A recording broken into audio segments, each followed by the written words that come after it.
Hey guys and girls, how's it going? Welcome to the Normandy newsfeed, your one-stop shop for all things gaming and geek culture related.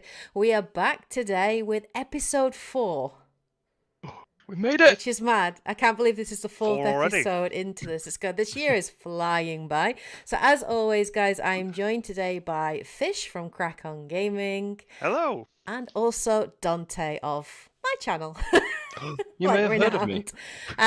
So anyway, yes, thank you so much for joining me. As always, guys, really, really appreciate it. And as always, we're going to kick off today's podcast with one of my favorite sections, which is What's New?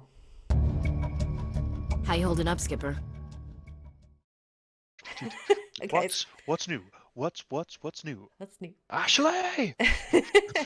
Obviously, in this feature, we talk about what we've been up to in the last month, gaming, TV, whatever it may well be. I'm going to kick us off today talking basically about what I've been playing. I actually finally this month beat Like a Dragon Ishin. It's actually the first Yakuza game I have played through to completion. And it's not one of the mainline Yakuza games, which is hilarious. It's like a spin-off game. But I will say I very, very much enjoyed it. I really enjoyed the setting. I enjoyed the fact it was in like Tokugawa, Japan, and they were samurai and the mystery surrounding it. Really, really enjoyed it. Loved the writing. The cast is fantastic. It's brilliant. It's your typical Yakuza fare. So much side content, which is insane. Too much side content, almost, I would say. Which amounted to nothing. Well, some of the side content is good. Like, some of it are like character, like world NPC stories. Like, one of my favorite ones was that guy that he had these, like, he was basically pen paling, like distance romancing this Japanese woman who's from, like, was it Tosa Ben, so like Osaka Ben, right? Like really like country bumpkin kind of girl, and she kept writing in all slang and he couldn't understand anything that she was writing. It was really funny, and then you had to basically help him translate it because you were from there. It was adorable. It was so frigging cute, and I was so invested to see the outcome of this. So some of the side missions are really good, actually. They're really, really funny. The humor is great. Some of them are not as good, like anything. But yeah, I very much enjoyed the whole story. I beat the main campaign and maybe 50 to 60% of the side content in about 35 hours. But you could easily put 60, 70 hours into this game if you did all of the content. So if you're looking for, like, maybe you don't have that much money and you need to pick a game that you could just lose your life to, Like a Dragon Ishin would be a good one, and I definitely do recommend it. And this week, the other game I've been playing is I started Resident Evil 4 Remake. I have turned to the dark side. Leon Kennedy is so amazing. As somebody who's never played Resident Evil 4, I'm really looking forward to hearing you scream. I know. I've already done it. Believe me. Dante can attest to that. I've already done it. I really should just record myself like incognito, like as I play these games. Have like a hidden camera somewhere, and just like there'd be so much swearing. I'd get like turned off of, like, YouTube would just sack me probably. Dante, Like, Dante, close my channel. just leave your phone on record in the room somewhere without Kate realizing, and just capture the moments. Yeah, I've played about 3 hours, 2.5 hours, I'd say. But like, I really enjoying it so far. I have never been so aware of resource management and how few bullets I have. And how awesome my knife is, but it's not infinite. Like, it will break over time. It's still got the attache case Tetris, right? Yeah, Yes. which is great. And my OCD is going insane. I'm like, right, I have to put my healing items here, and I have to put my grenades here, and it has to be perfectly lined up. That's why it's worth keeping a chicken egg every so often. Just fill the spaces. Oh my god, I was going around picking up all of the chicken eggs. I was like, I'm not wasting my herbs. I'm gonna chow running away from these like zombies, and well, I don't even know if they're zombies. They're more like crazy ass villagers, but running away from them, just like eating chicken eggs, trying to heal myself while reloading my gun, trying to get like headshots and stuff. But Save your grenades for the groups of fish and the groups of crows. right, good to know. Very good to know. But yes, I'm very much enjoying it. Really, really enjoying it, and I am sort of excited slash quite nervous about playing more. But yes, I'm very much looking at Leon is great. Like he's so good. Like he's so just awesome. He's just badass. And his roundhouse kick is just awesome. Yes. So I'm looking forward to playing more. And yes, I will probably be doing a review on that. Possibly. It might be a little bit later than everybody else has brought it out, but I don't care. It probably will be the first decent Resident Evil, because I have played like Resident Evil 6 with Edge, but I don't really class that as a Resident Evil game. It's more like a Michael Bay game, to be fair.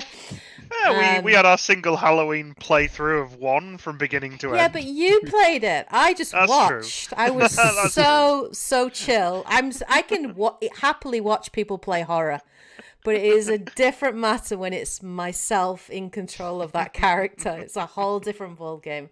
So yes, I'm probably will be doing a review, and do let me know if there is interest in that, guys. If you would like to see my full review of the game, and maybe Halloween, I could be persuaded to stream it because I've already played it through the once, so I'll be more confident.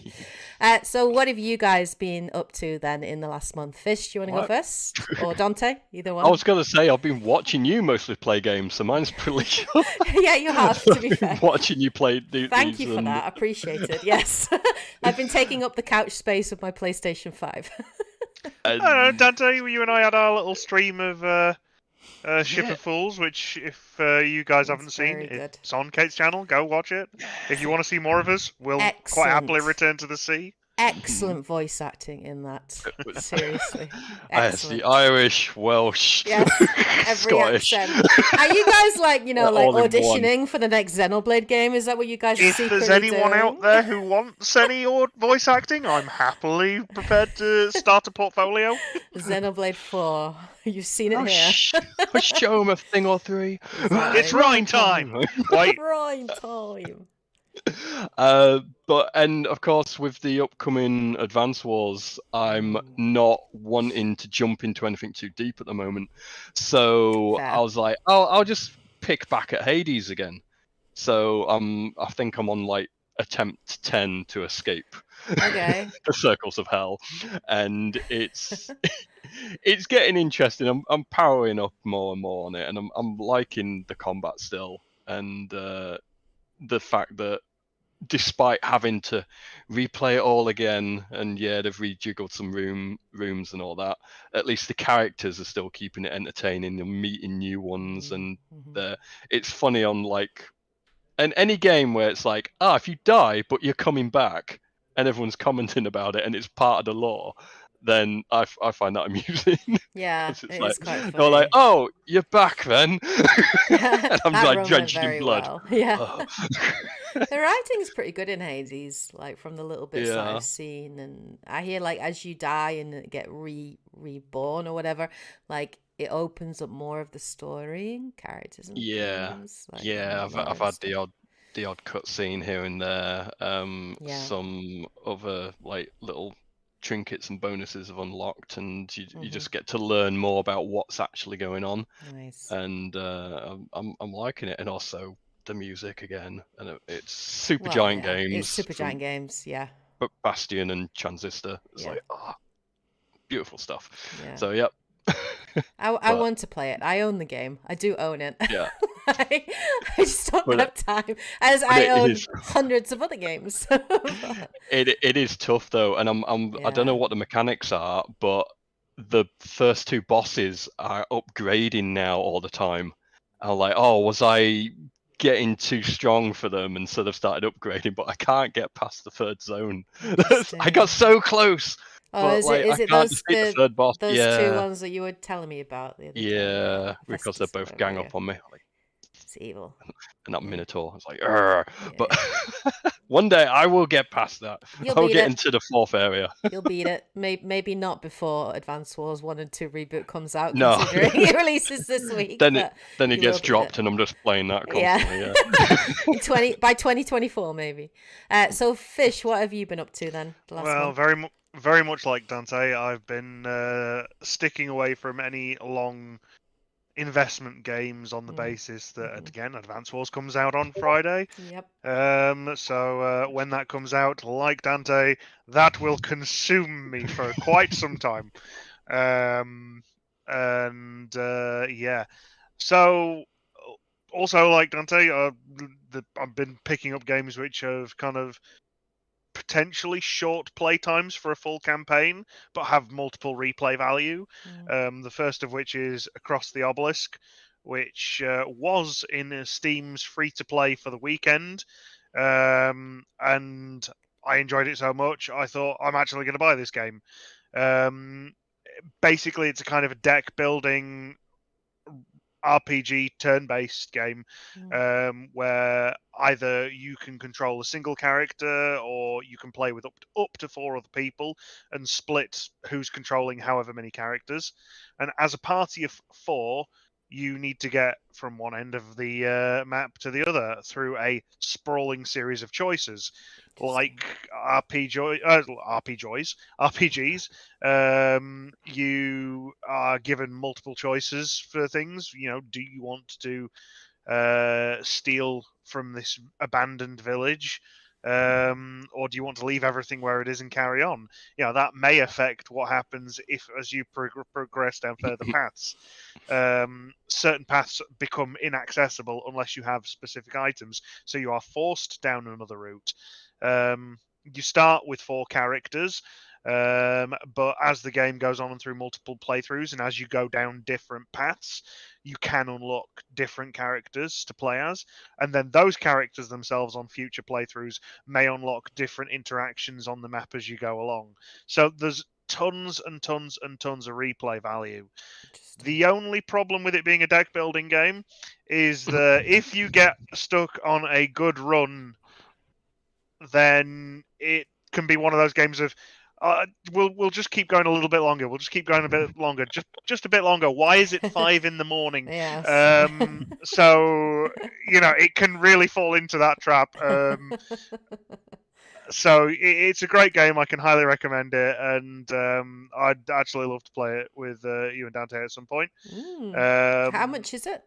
I think it was about £10. Oh, is that it? Yeah, it's tons of replay value. It's well worth the money. Dude, for £10, yeah. Whatever it was, it wasn't expensive, and it certainly So I can't speak today. Certainly met my criteria for being a game of good value for what you pay for and the amount of playtime you'll get out of it. The only other one that I've got, which I've been playing this last month, is Timberborn, which is basically SimCity but with beavers. You have your little beavers. You showed us the trailer for that. Yeah, you have your little beaver civilization. Basically, it scratches my itch for resource management, much like things like Factorio. But with Timberborn, you're a bunch of beavers. You're creating a civilization. The civilization spreads out on the map. Where it gets really interesting, as you would expect with beavers, is it's all about water management and building dams. You'll get drought periods that will crop up on the map. During a drought, your beavers will, get dehydrated. Your crops won't be able to grow. So you have to make sure you have things in place to manage the water as it comes. So that will involve building a dam, building a dam where you can not just keep the water at bay, but release it as you need water. That can even result in actually completely flooding whole sections of the map. Also, there's other areas of the map where you're like, I really want to go over there, but the land is completely dehydrated. I can't grow anything in that soil. So you will build a dam to completely divert the water flow from the source of the water, which will then refresh that section of the map for you to expand out upon. Is it multiplayer or just single player? No, it's just a single player. I don't believe there's a multiplayer function to it. Interestingly, you can get multiple beaver factions. The first one you start out with very much deal with natural materials, farming crops. Your second faction, which you unlock after you've managed to get a rank of 15 with the first class, is the Iron Tooths. And the Iron Tooths very much, Iron Tooths. They very much more an industrial beaver faction. So it's cool. it's a good fun, and for anyone who likes a nice casual resource management game and likes to just make a beautiful looking town with resources and watch all little things run around, yeah, highly recommend it. It's been great fun, and nice. Yeah. Very good. I just imagine in Bidoofs. Yes. Oh my God, basically, yes. Yeah, Bidoof Sim. Nice. Oh, very interesting. Two very interesting sounding games, actually. I'm definitely definitely the first one I want to check out with you, especially because you can play it together. And maybe have to watch you play if you stream it for us or share it at some point. It would be cool to watch it. So now that we've talked about what's new, let's move on to our main feature. Spit it out, or are you trying to build suspense? This is the main feature. This is what you've come here for. So, okay, so we are here today for our main feature, which is all related on video game adaptations. Today we're going to do what every YouTuber and content creator does on YouTube, which is ranking things. This is a very popular thing, and we're going to become part of the crew. Jumping on the bandwagon. Gotta get them clicks. Yeah, exactly. Gotta get those views. We really want to see those clicks. So, but obviously we're a video game channel, guys. So we are going to actually go through quite a few video game adaptations, both TV series, animated series, and also movies.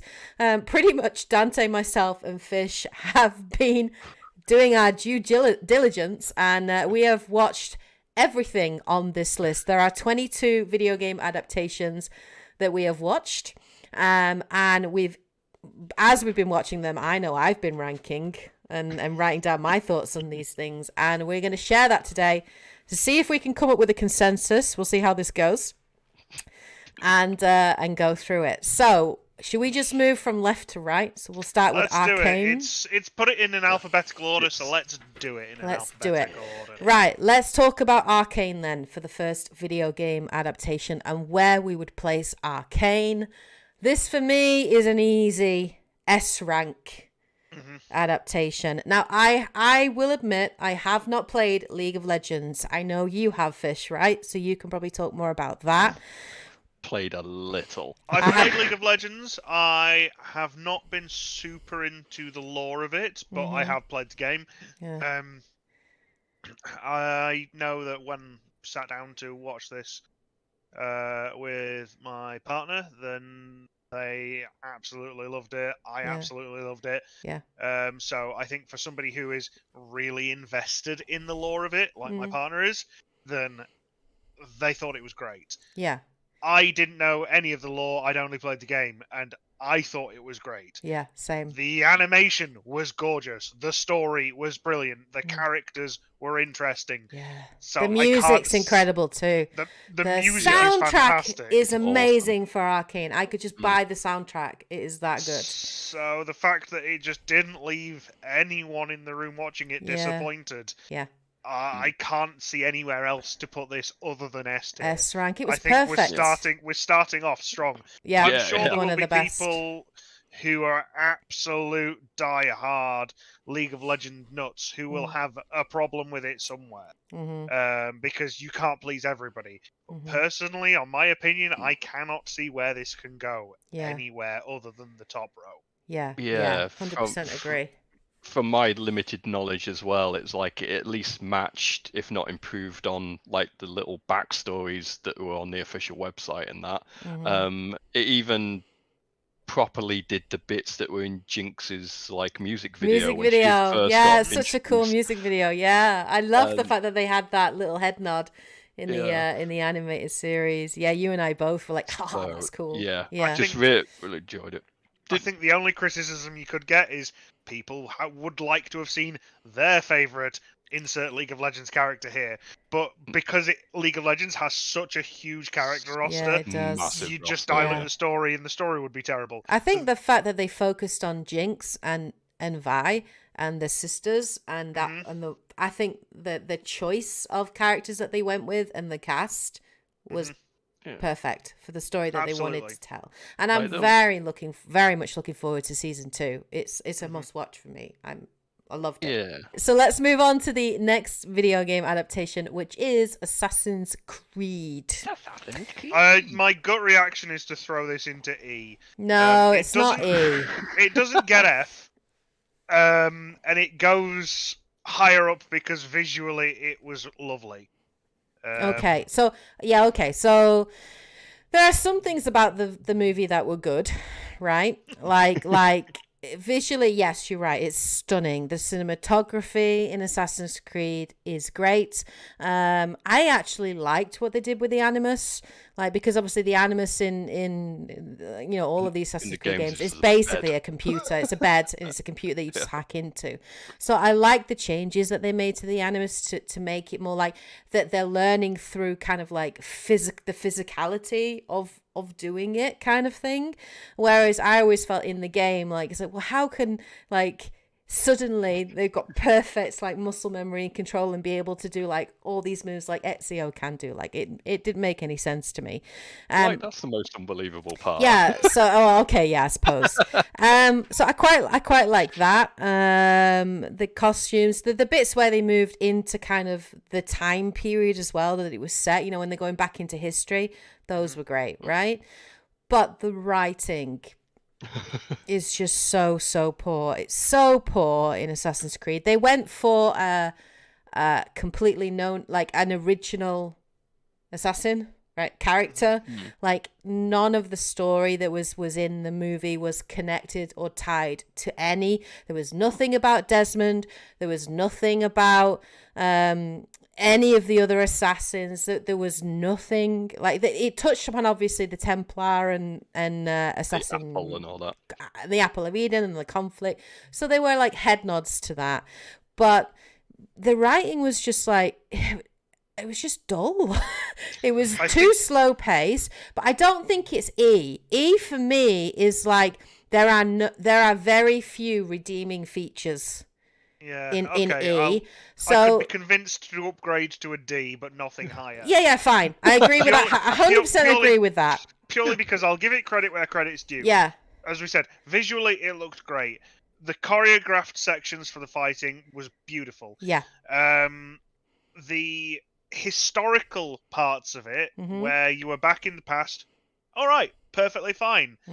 Anything that was in the modern day, I just couldn't care. So it's quite a faithful adaptation to the game then, because that's quite what the game is. Everybody's like, you know what, Desmond stuff I could do without it.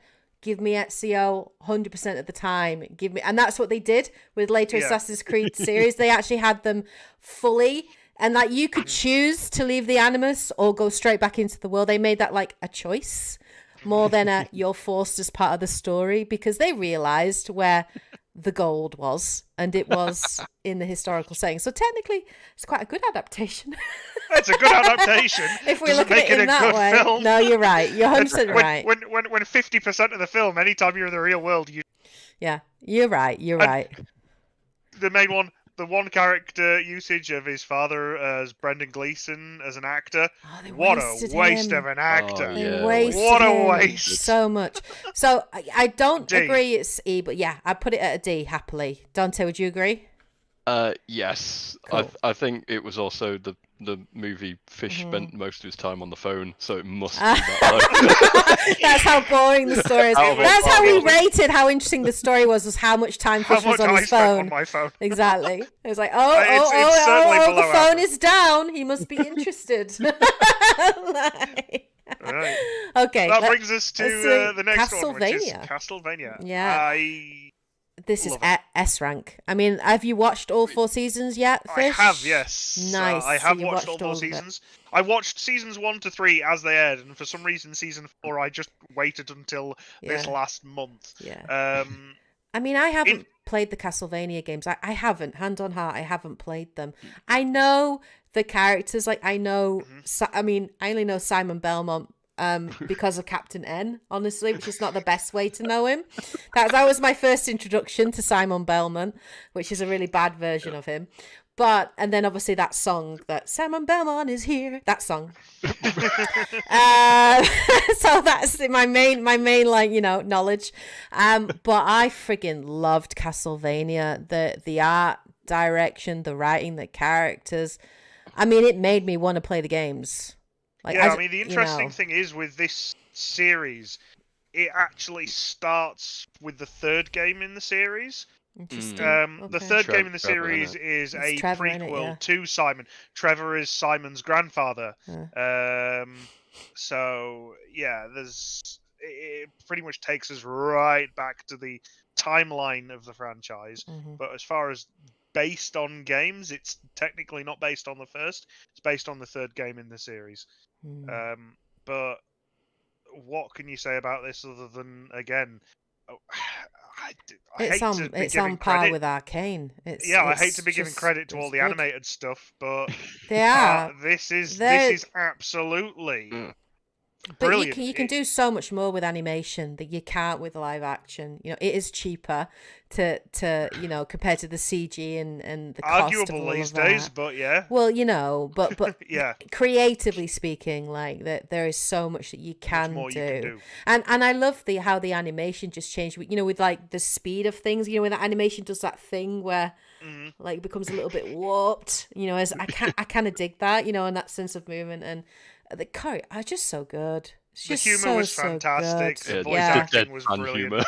The humor was great. Even the villains were great. Yeah. Absolutely loved it. So I think that's an easy one with just slapping that straight S rank easily, straight up there. And then we got the next one to come, which is straight up there too. Cyberpunk Edge Runners. Just out of interest, I would say A. Only because there were moments of it where I was like, you're dragging your heels a little. I want you to get to the point. Or in other areas where they just went through time skips and you've kind of gone, that's cool, but I wanted to know more about that. And it was like, you're cutting ahead to kind of jump through those time skips quickly, but at the same time, you're dragging your heels on parts where I was like, I'm not really that interested in this. So your pacing could have been a bit better. Okay, so you're talking about purely as like as an entertainment kind of thing. Yeah, absolutely. For me, I'm looking at this as an extension of Cyberpunk 2077, which I've, you know, I think both me and Dante have played through. I don't know about you, Fish, though. I don't think you've played it, have you? So, Edge Runners explores things that I wanted to be explored in Cyberpunk 2077, specifically cyberpsychosis, right? And it is such a huge part of Night City and that world, and that, you know, as people start to lose their humanity and lose their sanity, as they start replacing, you know, biological parts with cybernetics. And I absolutely loved Edge Runners in every way. And I didn't think of it. It technically is its own separate thing. But for me, it felt more like an extension of that world, because we see facets of it in Cyberpunk. There is a whole line which is about where you have to take down these people that have become psychotic because of cyber implants, and they do start to cover it, but I wanted it covered more because it's one of the most interesting elements of Mike Pondsmith's world is cyberpsychosis, and I love it. So when I watched Edge Runners, and then what I loved is they took like even like some of the settings and some of the characters, and then later they introduced updates into Cyberpunk to merge them as part of the lore, as part of that world. So as they continue to build upon that, so that has me so excited, because Edge Runners could be the first of a multiple series of side characters within that world to expand that universe. and that lore and tell it in a different way. Yeah.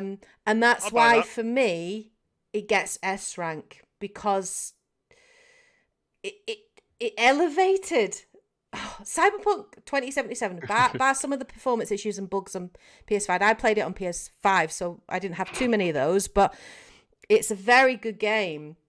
And the world and the lore and the story is very good, but there were elements not explored that were in this that And the made show me, basically just elevated and it. the show elevated it and made me want to jump back into the game, made me want to, you know. So that's why I would give it S rank. For me personally, that's how I feel. Fair comment. If this was a debate, you'd have won me over on that. Dante, any points to add? Well, I was just going to say, like, they did report that a lot of players returned to the game, and they got some new players just from the anime. So they were like, oh, we really like this idea in this world. And yeah, it just came off as like another role-playing session. Yeah. Because, like, you know, it's originally all based on the role-playing books and all that. So it just felt like, oh, it's another story from Night City with different characters. Yeah. But of course, it's set in the same world, so you'll recognize things, and it's like, yeah, it was locations and things, yeah. And it was, and of course, because it's animated as well, you can just do extra crazy stuff.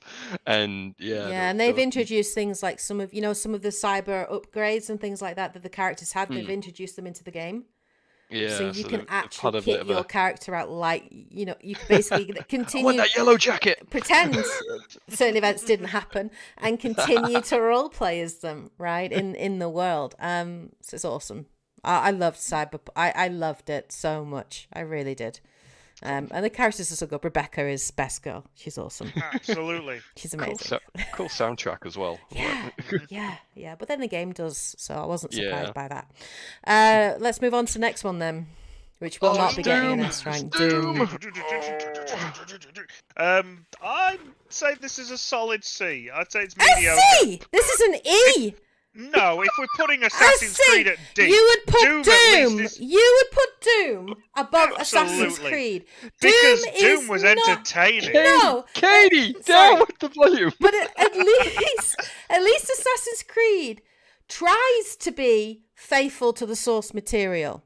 And on that note, I will remind you that in the days that Doom as a source material was made, had little more than of a story of you're a soldier in hell shooting demons. But you don't actually get. You don't even get the Doomslayer until the very last 10 minutes of the movie. Then you get one segment which is 2 minutes. In first person, where you actually have him fucking killing some demons, and then you have awful writing with The Rock, who just cannot act and is just like literally channeling his like Mummy 2. What was it? The Scorpion King. Scorpion King. Serious to God, maybe a little bit better than the Scorpion King because he had but it's not good. Oh, it's brilliant. It's not good. Don't let the nostalgia glasses. There's no nostalgia glasses for this. It's pure B movie no horror way is it cheese. a C. I'll give it a D. I'll put it to a D. But I am not taking it from an E to a C. I refuse. I will meet you in the middle. Dante, have you got anything to add on this? Because I'll admit it's not. I could be swayed to a D. It's a low C. Don't get me wrong. It's C, but it's a low C. But it's not an E. It is not an E. It's not an E. Okay, I'll give you. Maybe it's not an E. Maybe I'm being a little harsh. However, it's better than Assassin's Creed. It's not a C. It's awful. That's the point. That's the joy of a film like this, though. You can't look at a film like Doom when it's... Assassin's Creed tried to be serious. You can't tell me that with the jokes and the bad... Yeah, and I'm not... There's a lot of Doom that is tongue-in-cheek, deliberately bad. When you've got lines like, that is a big gun, He only used the big gun once. Yeah, because it's a one-shot item in the game. It's a throwaway. That is a film. If it's not, a little bit bad, like B-movie horrors are, B-movie horrors aren't intended to be taken as serious horrors. You're meant to watch them like Piranha and go, this film is a bit crap, really. But it's funny. It's not a C. C is a good movie. D is an okay movie. Could have been a lot better. E is a, God, that was awful. F is a, burn it in fire and pretended it never existed. It is not a good movie. It's an okay movie. But it is not a good movie, and it's not a very good video game adaptation. Because he doesn't even become the Doomslayer until the last... If he had become the Doomslayer halfway through the movie, and the stakes became bigger, then I could give it a C. But they chickened out of it, and he only became the Doomslayer and uberly powerful and upped the stakes in the last 10 minutes. They spent most of the time doing that whole alien thing of you can't see him, where's the enemy? Oh, we're scared. For like majority of the movie until the last 10 minutes that was good. I am not placing a movie in C because the last 10 minutes was good. Just for that first person section. Yes. I can't give it a C. I just can't. All right. I'll give it a D. I'll meet you as a D. In the interest of time, let's put Doom in D. Right. We might change them as we place the others. We might come back to it. We'll come back to it. Let's put a pin in it. We'll come back to it. Okay. Halo. Oh, I've not seen this. I've played the games, but I've Burn not it seen with fire. No, maybe not F. Maybe E. Maybe E. Is it even watchable? It's watchable. It had potential. Yeah, the fighting scenes are watchable. The rest is just trash. The bit where there's like the actual Covenant and there are like Master Chief and like the squads and stuff and the super soldiers. I forget what they're called. What, Spartans? The Spartans, that's it. Thank you. Jesus Christ. Edge's got killed. All I remember from the Halo franchise as a whole was that the first game was good, the second game was great, the third game was boring. The action is very, very good, right? The action is good when it's good. But there just isn't enough of it. He takes his helmet off way too much. Cardinal sin right there, the moment he takes his helmet off. And then it's like, you're just doing dumb shit. Like, dumb shit. Like, it's written really badly. The Chief should be treated like a Mandalorian. He just makes some very suspect choices. And they're just writing is off. It's awful. The writers themselves admitted they didn't know the source material. Yeah. They hadn't even played the games. They didn't even try and research the games. The people that clearly worked on the costume design and the set design knew their shit. It was obvious they had done their research and knew their shit and were fans of the show, right? Or fans of the game. In the interest of future items on this list, I will remind that, our opinions of some of these later films are in no way, shape, or form even close to the source material, but are good films. So should we review these? Yes, all right. The relation to the game is a part of it. Yeah. But for the be all and end all, the major point I suppose to these is, are they good entertainment? Are they actually watchable? I think you'll find some things to like in it, like the action, right? And not having that girl, whatever the name was. What was that girl that was really annoying? Well, that's it. They just went off on a tangent following characters that weren't even in the games. Yeah. And the thing is, there are some episodes that are very watchable and are very good, and would score high, but then there are episodes that are just it's like painful. This is filler that makes no sense. Yeah. And why is that character doing that? Yeah. And oh look, they've took their helmet off again just so they could get cracked around the head to fall unconscious. It's like what? It's really bad writing. There were so many. Like, they purposely did it so they could trope. That's why I would say it's an E. It isn't. It's not like it doesn't have any redeeming features, because it does. There was clearly some love put into it in the action sequences, in the armor sets, in the weapons. All that is very authentic to the game, and it's clear that there was some degree of love and passion from some people put into it. But it's limping struggles along because of its story. Its story holds it back. And I think even the cast of characters, I don't think the actors were necessarily bad. I think some of the actors were really, really good. They just had shit material, right? And I think that's why I would put it at E. Cool. Yeah. Some of the decisions made by main character as well. It's such a wasted opportunity. Honestly, it's such a wasted opportunity. I'm surprised Microsoft let it be in that state. Honestly, but you know, it has some redeeming features. And we watched the whole thing. Like we didn't give up on it. So if it was that unwatchable, we would have stopped. After 1 or 2 episodes, it would have been like, I'm done with this. I can't watch anymore, right? But we didn't do that. We did stick it out because we wanted to see if it would get better. Or it's like watching a car crash, Anyway, let's move on to the next one, which is The Last of Us. Straight into an S tier, frankly. Yes, it's very good.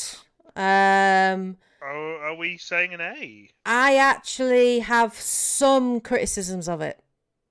Go for it. As someone who's played both games, and I've played the first game twice, I loved the casting.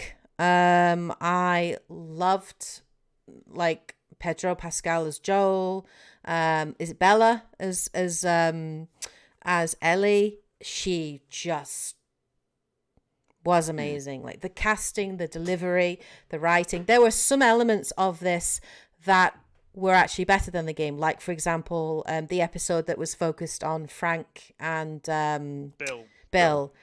Yeah. Which turned me into a quivering, that episode alone, crying puddle. It should get awards. That episode alone was absolutely amazing, and it elevated those characters and developed those characters in a way that they were never given in the games. Even the little things, I loved when you're talking about again things that elevate the franchise.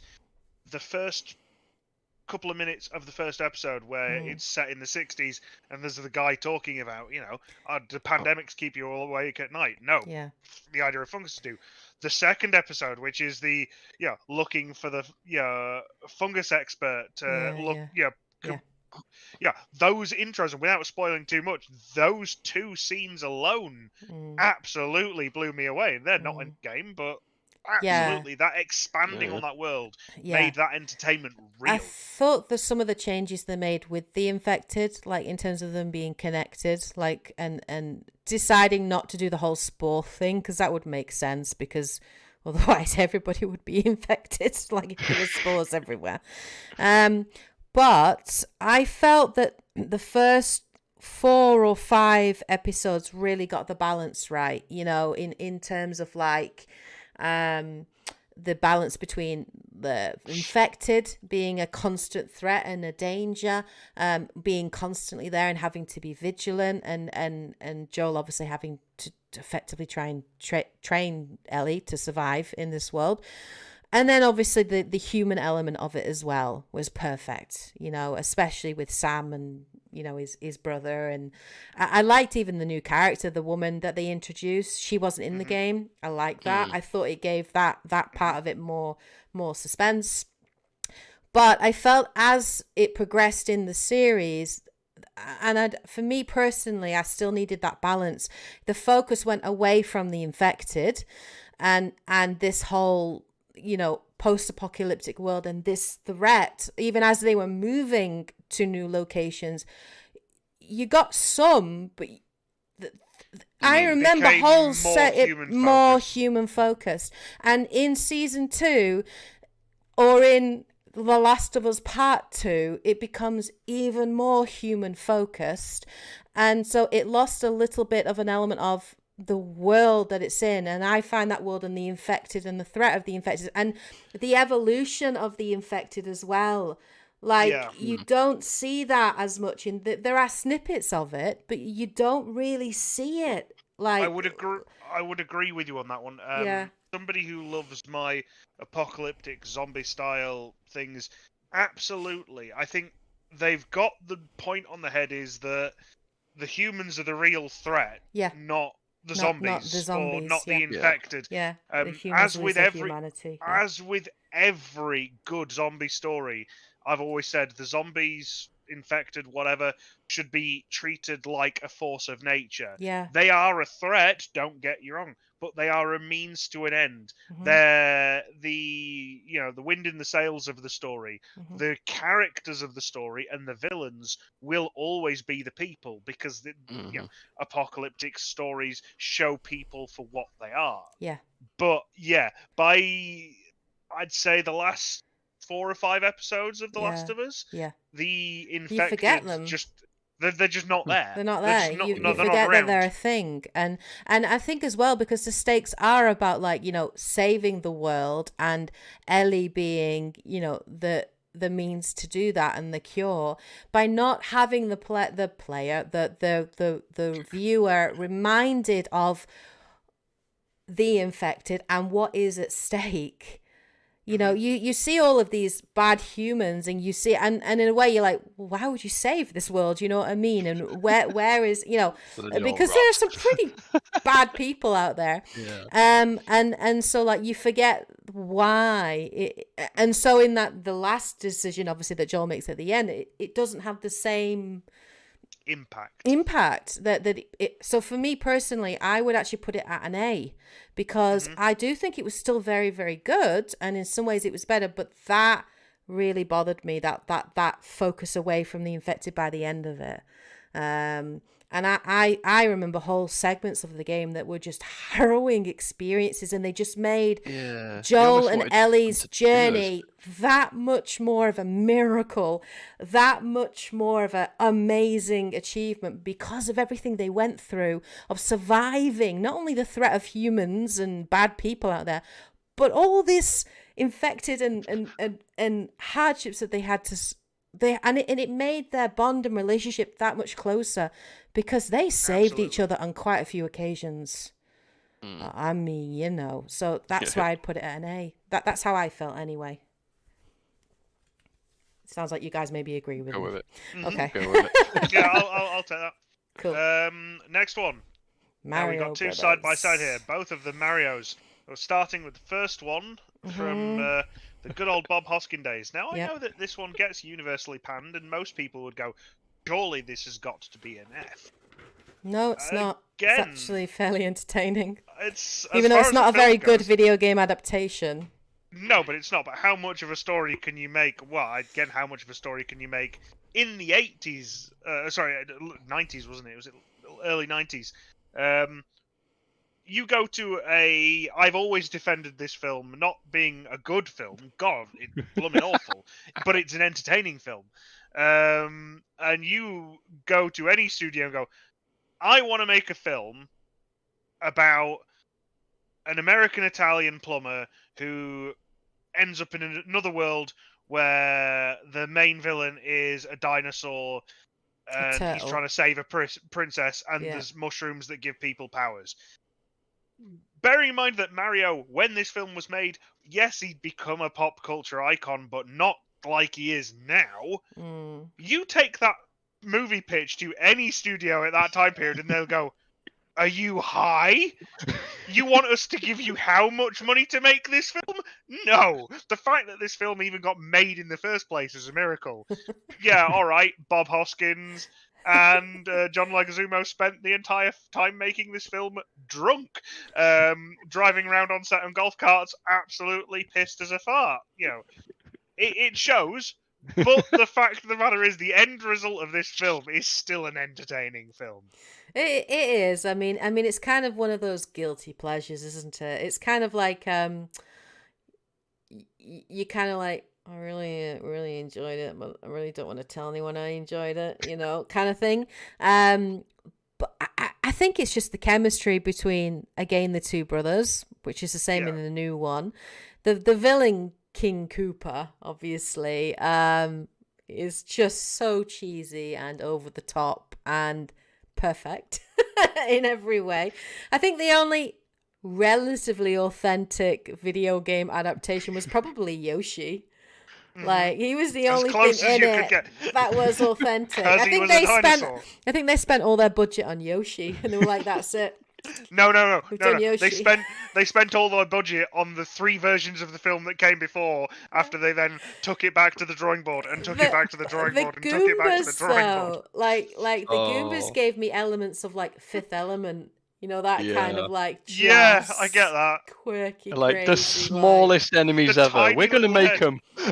so Well, they still tall have tiny with a little tiny heads. head. It works. It works. So funny. I think this should go as a C. I mean, oh god. It's certainly nothing better than mediocre. No, but it at is, best. and it is. I But it's enjoyed it. entertaining. I enjoyed it more than Doom. I was more riveted and actually liked the characters Laughed a few. in it and laughed quite a few times. Mostly at just how crazy and wacky the adaptation was.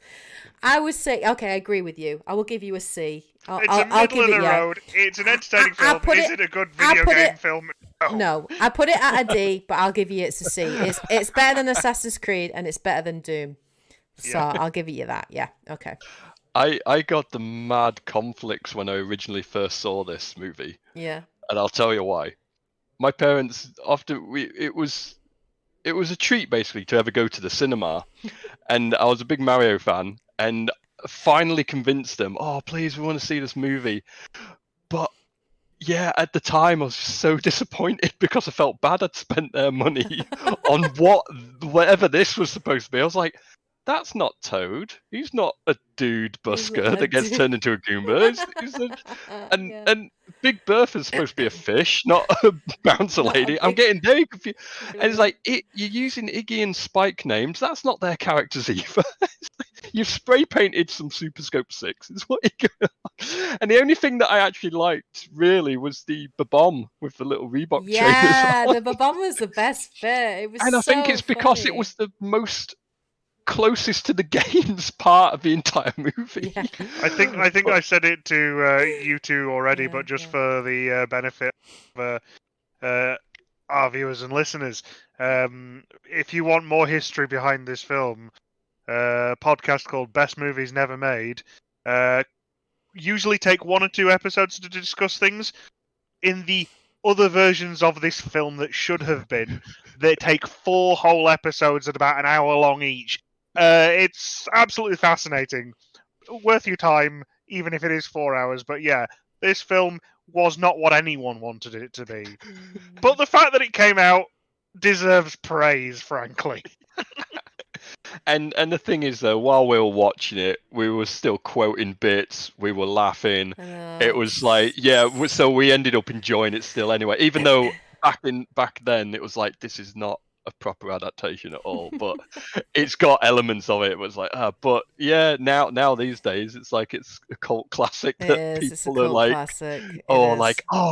it's awful, but it's actually brilliant at the same time. I love the fact that your brother made like your nieces watch it before we actually watched the good Mario movie, because your niece is like, we've already seen it. I'm like, no, you haven't. You haven't seen the real one. So that feels like a good segue to move on. To the straight good into Mario S. movie. I'm sorry. No, the critics hate it. The viewers love it. I loved it. I absolutely loved it. Honestly, it was fab. Just brilliant. Absolutely brilliant. I mean, I think you get a lot more if you are a Nintendo fan. If you have played the Mario games, you get so many more references and Easter eggs. The music is just the sprinkling of all the little just so good. And then like, I thought the voice actors did a great job. I expected to hate a lot of it, but at the same time, I'm very, very pleased to say I was proven wrong. Yeah. The trailers misled us. They really did. The trailers didn't do a good job. The bad lines that everyone were taking the mick out weren't actually even in the movie. But I actually think that they might have pulled unless them it was an edit after afterwards, the reaction. maybe. I think so. I think that's what But they it'd did. already been delayed once. I think they pulled them. I still think one of my favourites is the Let's go. well, yeah, the comparing that to Linda Belcher from Bob's Burgers, also saying said lines, and it's painfully accurate how close they are. So in that respect, there were a lot of doubts going into it. Yeah. But the end result was a brilliant film. Absolutely. Illumination pulled it out the bag with the animation. as much as I hate to give him credit, yeah, you know what? Chris Pratt did deliver. Jack Black as Bowser did steal the show, and Seth Rogen as Donkey Kong. All right, it was Seth Rogen. Rogen. But he himself defends that by going, "I told them that when they hired me.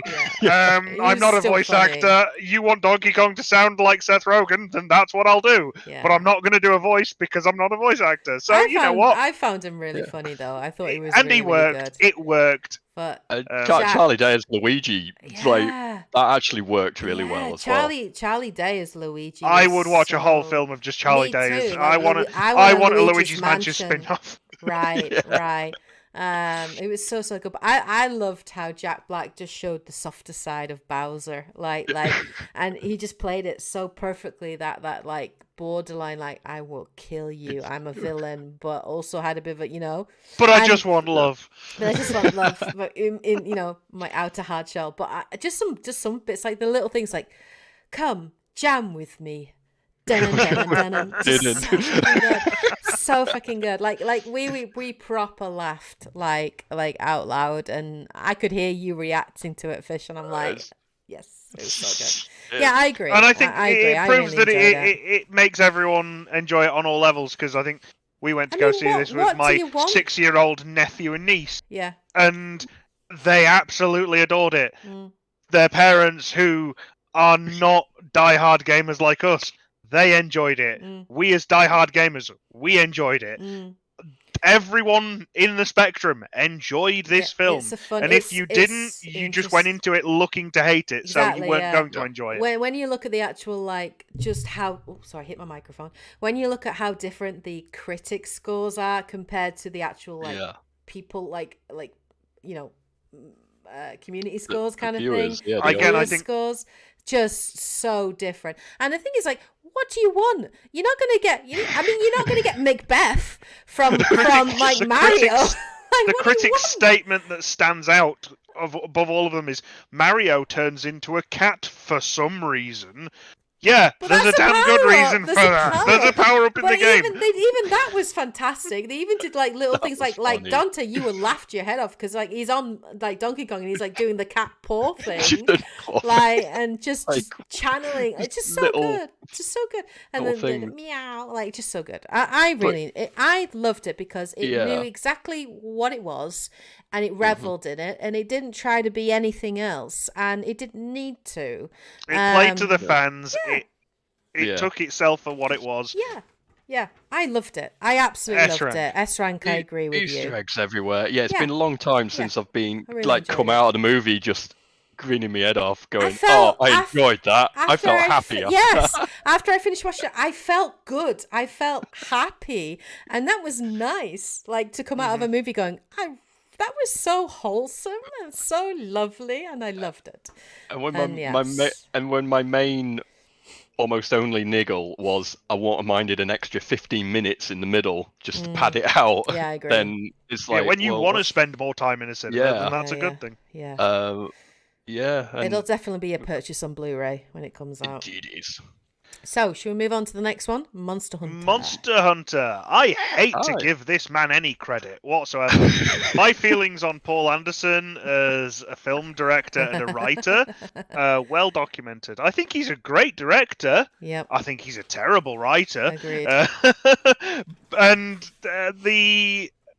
whether you think Mila Jovovich is a great actress or not, the fact is that, hey, she's Paul Anderson's wife. I would hazard a guess that a large number of her roles in recent years are purely down to nepotism alone, regardless of her acting skills.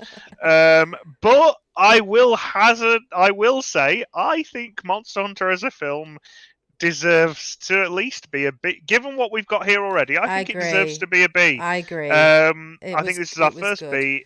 It started out really shaky. Like, I didn't like the fact that they went through the whole American troopers kind of thing, but they had to have some way to bring it to the world. I disagree on the. I think in the sense of I don't think they had to be some way to bring it into the world. No. I agree with you on the fact of it wasn't necessary.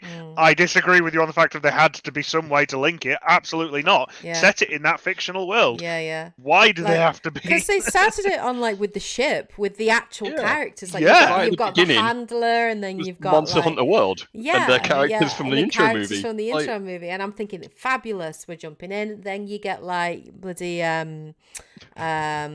Diablos, right? And I'm thinking, God, Diablos looks absolutely amazing. The monsters were brilliant. Oh, they were so good. Spot on. Rathalos was just incredible as well. The only thing I would have said is I would have liked more monsters.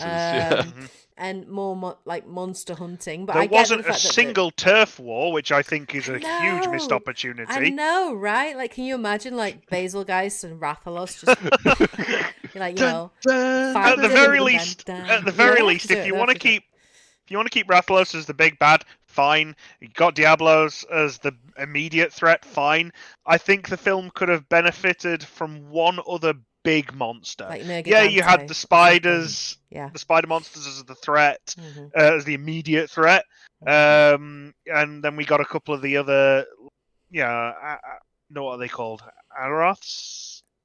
Oh yes, the little these are what we carve for meat. Yeah, they're like they're like your fodder basically. They missed a chance at the so tasty line though. They did miss a so tasty chance. They did. But we had a single palico in the entire thing. I know. Which is yes, it was Meowscular Chef, and we all love him it for that. But there could have been more palicos. There could have been. I think they were testing the waters. I think that's why they went with the military, like American troop kind of thing, because they wanted people to like try and connect to them, and then the fact that it all goes very wrong at the beginning, and then you think, ooh, we're not in Kansas anymore. So like I get that, but then gradually it's like, okay, and we're actually in the world of Monster Hunter, and then even like his bow, and they were like the long sword and the weapons and dual knives and all that. Just so good, and so like they did start to get more confident, like and more comfortable with the source material as the movie progressed. It just got better and better and better and better. But I feel like it needed a last act. It tried to play it too safe, and it fell flat at the end. Agreed.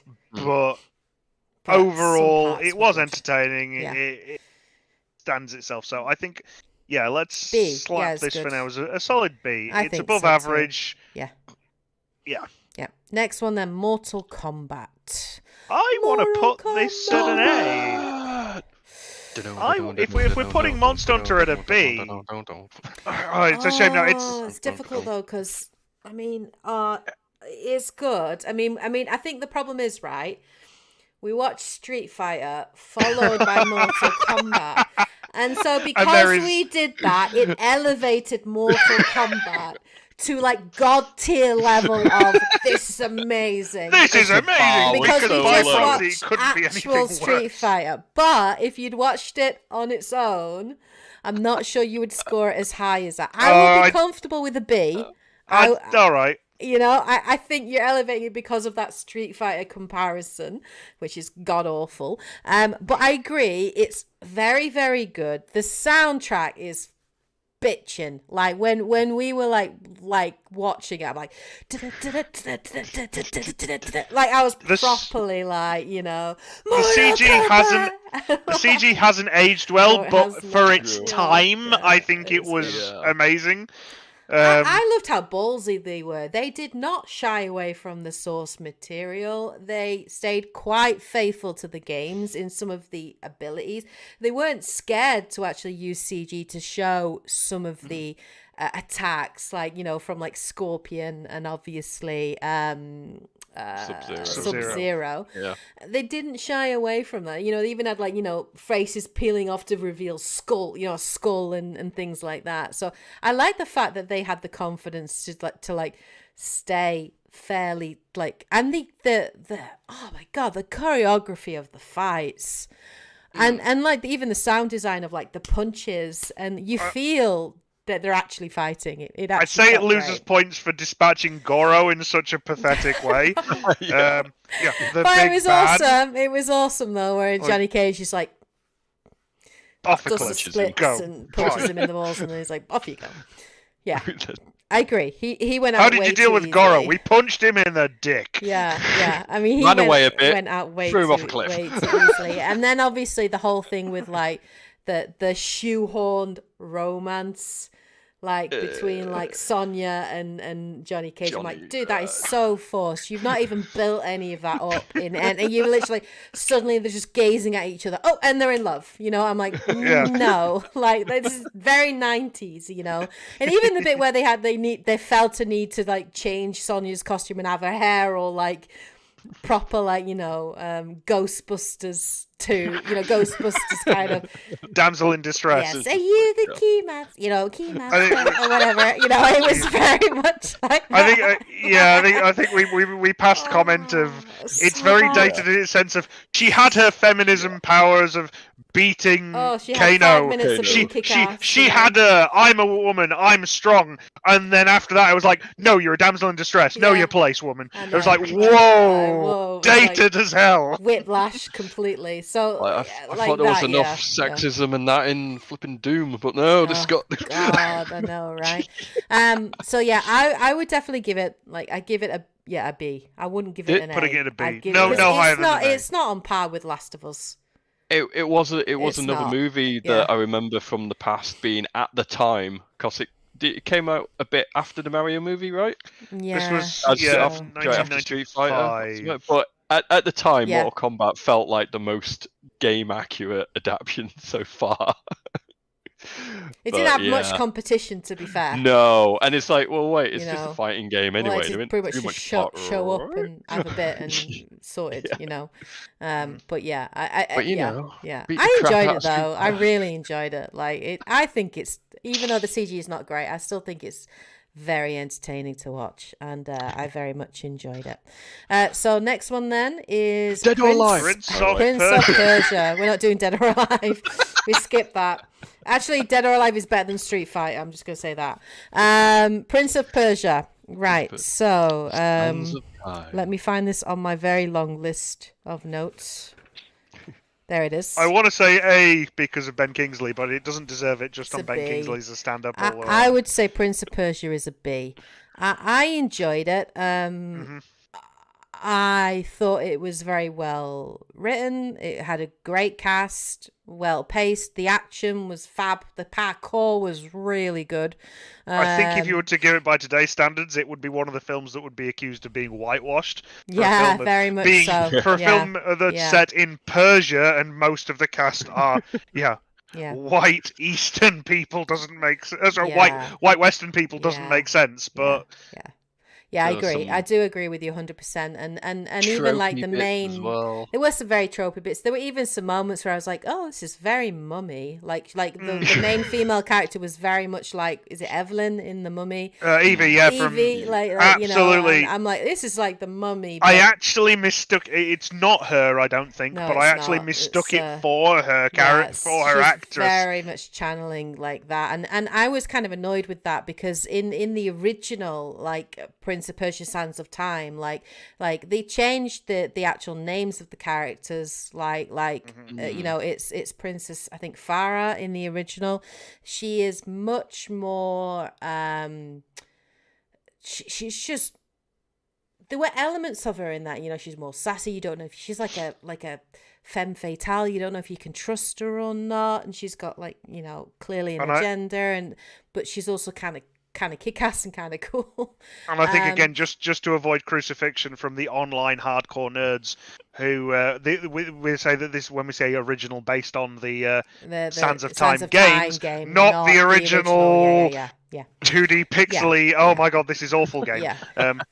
But I actually felt that even the Sands of Time, like, because I went back and watched like a story so far, like to remind myself of the actual like story, and it is still quite bare bones, like in terms of the events that happen, because it's not a massive game, and even the setting, it's just based in the palace, right? And so like I thought that the movie did a lot better, because you went to different locations and you got to expanded on that world and in a lot better than the actual game did. I think by making the villain his uncle rather than just some guy, some random vizier, it adds that depth and a bit more meaningfulness to the story and the characters. Yeah. And unlike we said about Brendan Gleeson being in Assassin's Creed, having a character and not having an actor like that and not using them, and yet you've got someone like Ben Kingsley who everything you slap him in, especially as a villain, always steals it. Yeah. Absolutely earns his paycheck, even if he's hamming it up. Yeah. Even if he knows what he's doing, and I'm actually thinking now, maybe it's an A. Mandarin. I'm wondering if it's an A, because the story. When I think back on it, the story's actually really good. Yeah, and it's really well paced, and the action's good, and it actually improves a lot on the game. Yeah, I think all right. Is it an absolutely perfect film? No. Is it a bit cheesy? Yes. But I think, again, it's part of that. It's not taking itself too seriously. Yeah. I mean, you've only got to look at the scenes with Doc Ock being in it, being the ostrich racer for the comic relief. It knows what it is. Yeah. It's trying to be entertaining. Yeah, it's good.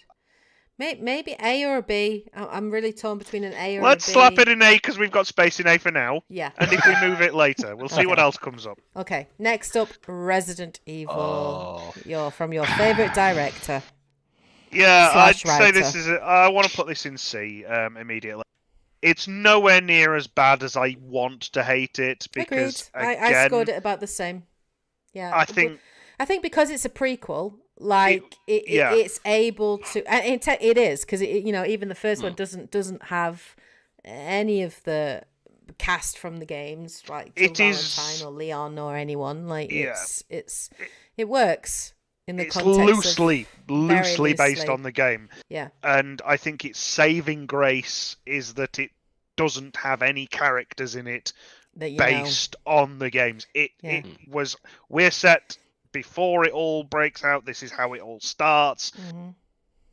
It's not what the video games are. It's not Jill Valentine. It's not Wesker. It's not Chris. And we are just reviewing the first film. We're not talking about the ones that come later that I think which got are worse terrible as they went on. Yeah. So the first one's good. I mean, even watching it back, like even the CG for the time, like the zombies are done really well. The volume of them as well, like it's a threat. It's a threat. They feel threatening.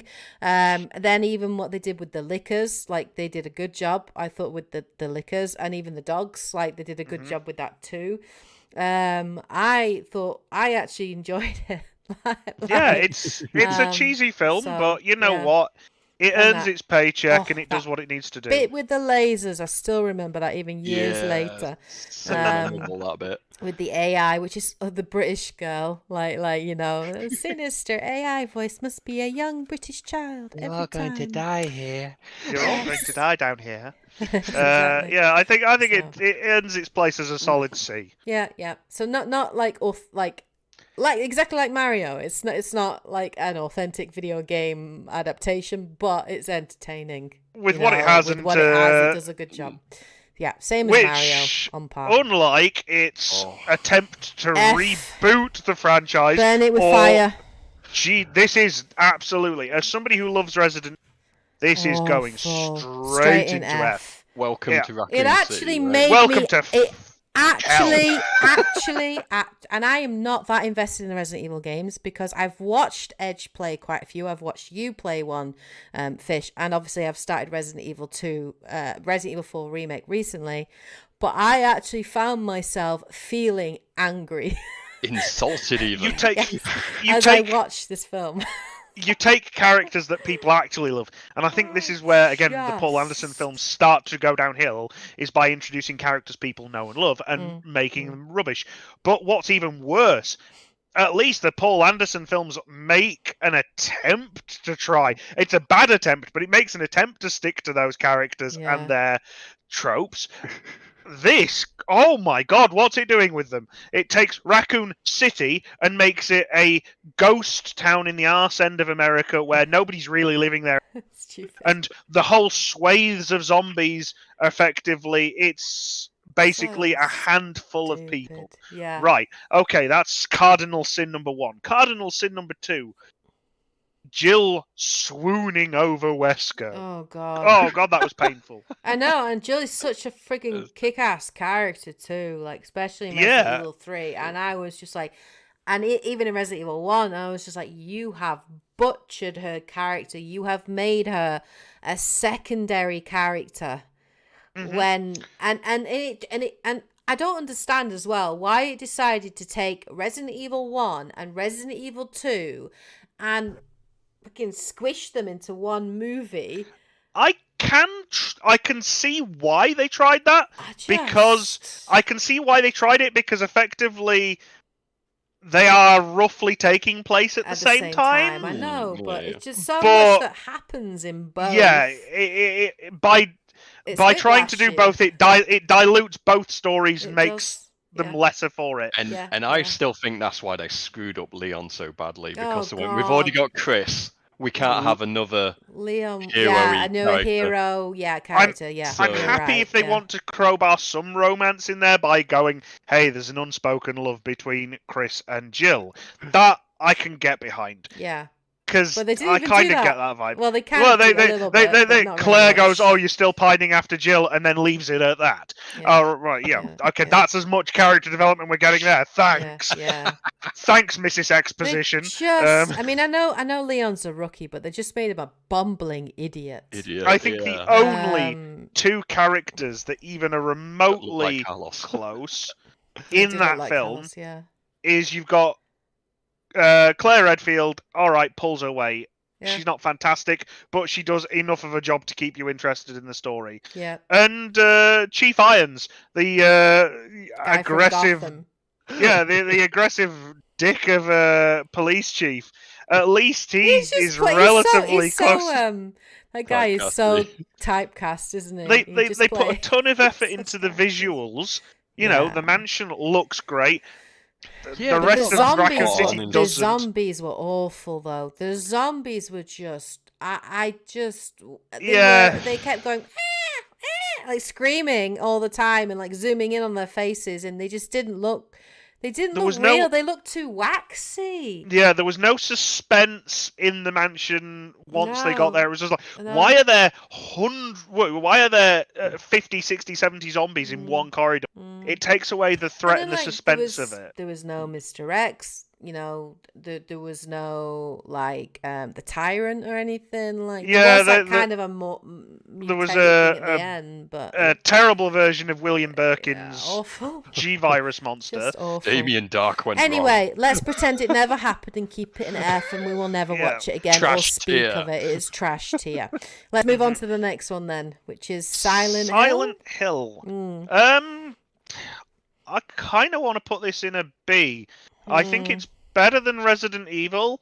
And it does a better job of telling the story from the first game, though it tries to also take elements from the second game. I think it just it starts out. I think it's got pacing issues is the main thing. It starts out well, the middle kind of drags, and then it ends well. I found myself I haven't played the Silent Hill games, so I didn't have any reference, obviously, but I found myself starting to like get a bit bored and a bit frustrated with, because they made some design choices, didn't they? Because it's the male character, right, the husband in the first game, but they actually made the wife or the mother the main character, and initially she's very, I think, and again that's a victim in distress, very kind of like scream. It's just not very good.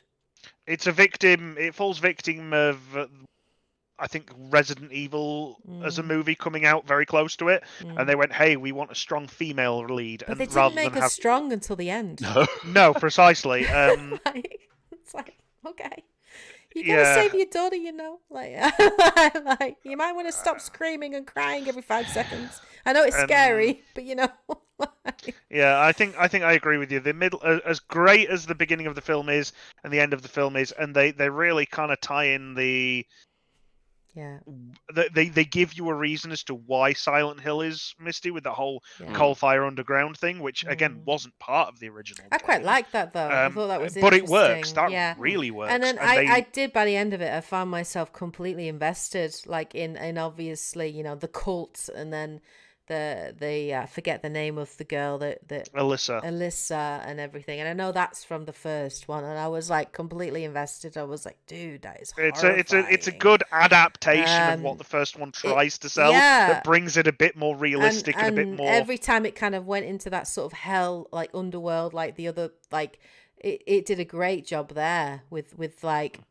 Just I was like, oh my god, this is but it's a good horror because I don't like horror, I don't like horror, and like often I'll be like, I'm not even watching, but it was a good balance for me, and I was like, okay, this is horrifying, but I can't look away because I kind of want to know what's gonna happen, and I'm like, what else they're gonna come up with, and just these really sick. I couldn't look away. I think the one that's appeared really to shake you the most is the cardinal sin of the film for a lot of the diehard Silent Hill being Pyramid Head being in it. Yeah. They wanted Pyramid Head to be in it because he's such an iconic character of the franchise, but it doesn't make sense for him to be in it because Pyramid Head is very closely related to the point of the character in Silent Hill 2. The Pyramid Head just doesn't have a place in this story. Later, as the games kind of evolved, he became more, if you want to use the word, protector of the realm of the darker realm, but he has no real place in this thing other than to be a threat. And I think the one part that made you grimace more than anything else was when he skinned that girl alive and threw her flesh at the door. One bit I did look away. I think that was the one part in the film that really got you more than anything. I was like, oh no! I was like totally. I was like this. I couldn't even look at it. I think I just caught like blood splatter and whatever. And I think you looked away the moment he gripped her chest and then twisted as the flesh began to warp, and then he ripped it away. And that was the part that you just went, nope! Nope, not looking I don't even think that's physically possible in that way. But you really did it. I think you yelled, unnecessary! Unnecessary! I think is what I yelled, yeah. But I think we're slapping this in a B. I enjoyed it. Yeah, I agree. It's a B. I thought it was very good. I did originally score it C, but I could definitely... Yeah, it's better than Resident Evil. It's better than Mario. I definitely would give it a B. Next one then is Sonic. This is the first Sonic movie, not the second. I'd go to an A. It's not as I think solid. The sequel is better. The sequel is better because it takes less time with the humans. Yes, exactly. Yeah. Exactly. So the first one is like, it's a great start to the series. Sonic was fab, but I'm so glad they redesigned him. I'm still not 100% convinced that wasn't deliberate, but for sure. I think given the right evidence, I could be convinced otherwise. I mean, Sonic and Dr. Robotnik, like Jim Carrey. It's just Jim Carrey being Jim Carrey, but he just absolutely sells it's it so not much. And it's not who I'd have cast, but when asked who would I have cast, I couldn't answer. Yeah. So I was like, you know what? No, fair, give him it. Yeah, and I like how smart Black need to team up. Yeah, I like. That would be good. I like how smart he is in it though, and how arrogant he is because he's so smart, and how superior. It's always been my one criticism of Jim Carrey's Robotnik is the almost bullying level nature of him, because for me, I've always interpreted Robotnik as he is smart, he knows he's smart, and he doesn't have to prove it to anyone. Yeah, true. With the exception of Sonic, because Sonic winds him up unmercilessly. Yeah. And it winds him up because he knows he's smarter than Sonic, so why can't he beat him? I said, with the exception of that, that's the only part of the character is what he feels the need to belittle everyone around him. Always bugs me. But again, that's my personal thing. I still think what Jim Carrey does with the character is fine. It works. Yeah. It's not what I would like to see, but it's fine. It works. It plays out. Yeah. You need something in there for the characters. I like the humor. I like Sonic. Perfect character. Like the way in which it just perfect. Just captured voice actor Ben Schwartz doesn't get anywhere near enough credit. Yeah, perfect. And just the humor with him as well, and the cheekiness of. I just love him. I loved it. I really enjoyed the Sonic movie. I do agree. Less focus on the humans, so I'm glad that they have that in 2 and with Knuckles and Tails, and I'm really looking forward to the 3rd one. But yeah, I'm glad that it did so well because we got a sequel. And the Knuckles Paramount TV series, which just started filming. Oh God! See, this is why I'm happy that it did so well because now we're getting actually improvements, and I think it'll be the same with the Mario movie. Like. We'll get more good stuff. So yeah, I 100% agree with you. A on that easily. Next one, Street Fighter F. I almost want to put it in E because of Raul Julia. Okay, I can kind of see it, but it's not enough. It's not enough to save it. No, it's so bad. Like this film has 2 redeeming qualities, and one of them being Raul Julia, despite the fact that he was dying at the time of making this film, and yet he still brings his absolute A game and acts circles around everyone else. Oh God, yes, yeah. it's cheesy. Yes, everyone it's else hammed is up clearly and it's just over turning the up top. for a paycheck, but they don't really. You can tell they don't want to. It's almost like they don't want to be there. Yeah, like how badly they're acting. Raul Julia's acting style for Bison is over the top, proper comic book villain level. But you know what? That's what I think this film, with everything around him, needed. And he delivers it. Everyone else, as you said, is just turning up for the paycheck. Yeah, I quite like Zangief. I quite like the guy that they cast as Zangief. I thought they got him right. And even though Zangief is comic relief, it's like, what the fuck? Like, really? But, at least they cast him. At least he sounded like, Russian. He sounded right. He had pretty good... Russian villain. Exactly. And he had a good, tougher chest hair, just when just like Zangief. He looked the part. He looked the part. Perfectly cast. I like the guy that played Vega, even though I know Vega has blonde hair. I get it, but I now like that we're talking about the choice that they went with Vega. I would actually say yes, Sagat and Vega, as regards to visual casting and for the little amount of time that they have on screen. On camera, they were actually all right. They did a decent enough job. Yeah. I remember when I first saw the Vega section, I was like, "Oh, this is awesome!" And then they just kind of dropped the ball on it because obviously they don't actually have a fight. That gets interrupted by Guile driving through the wall with a tank. Exactly. Like you do. And then Ryu and Ken, they just butcher. Oh yeah, exactly. A lot of them got butchered. It was almost like the characters of Street Fighter were in a play or something. Yeah, they weren't themselves at all. Ryu and Ken are basically the main characters. A very cheap high school production. Yeah, it's like a drama club production or something. Dude, so and then they tweaked so many other things, and they just butchered it. Like, and even like when they were doing fighting towards the back end of it, the way the cinematography was, it was so up close in their face. They didn't dare launch a Hadouken. I mean, if you compare it, if you compare it to Mortal Kombat, like, they were very clearly martial artists trained. Clearly, they had stunt actors doing it, or the actors, I don't know, but it was clearly people that knew what they were doing. Whereas like Street Fighter is like when you're like actors that like pretend fight kind of thing, and and they all train really and cut it close so it hides a full a plethora of sins, shall we say? I think if we're gonna go on your credit of Doom not having enough Doom until the last 10 minutes, then Street Fighter, same thing. For Street Fighter, no street fighting until the last 10 minutes, and even then, what you see is terrible. It's especially when you hold it up to Mortal Kombat, it's just travesty. Honestly, it makes me very sad. So next one is Tomb Raider. Another double bill, Tomb Raider. Yeah, the original Tomb Raider, though this one is with Angelina Jolie. 2001 was it? I think, or something around them. Because we did these so close together, I would knee-jerk reaction.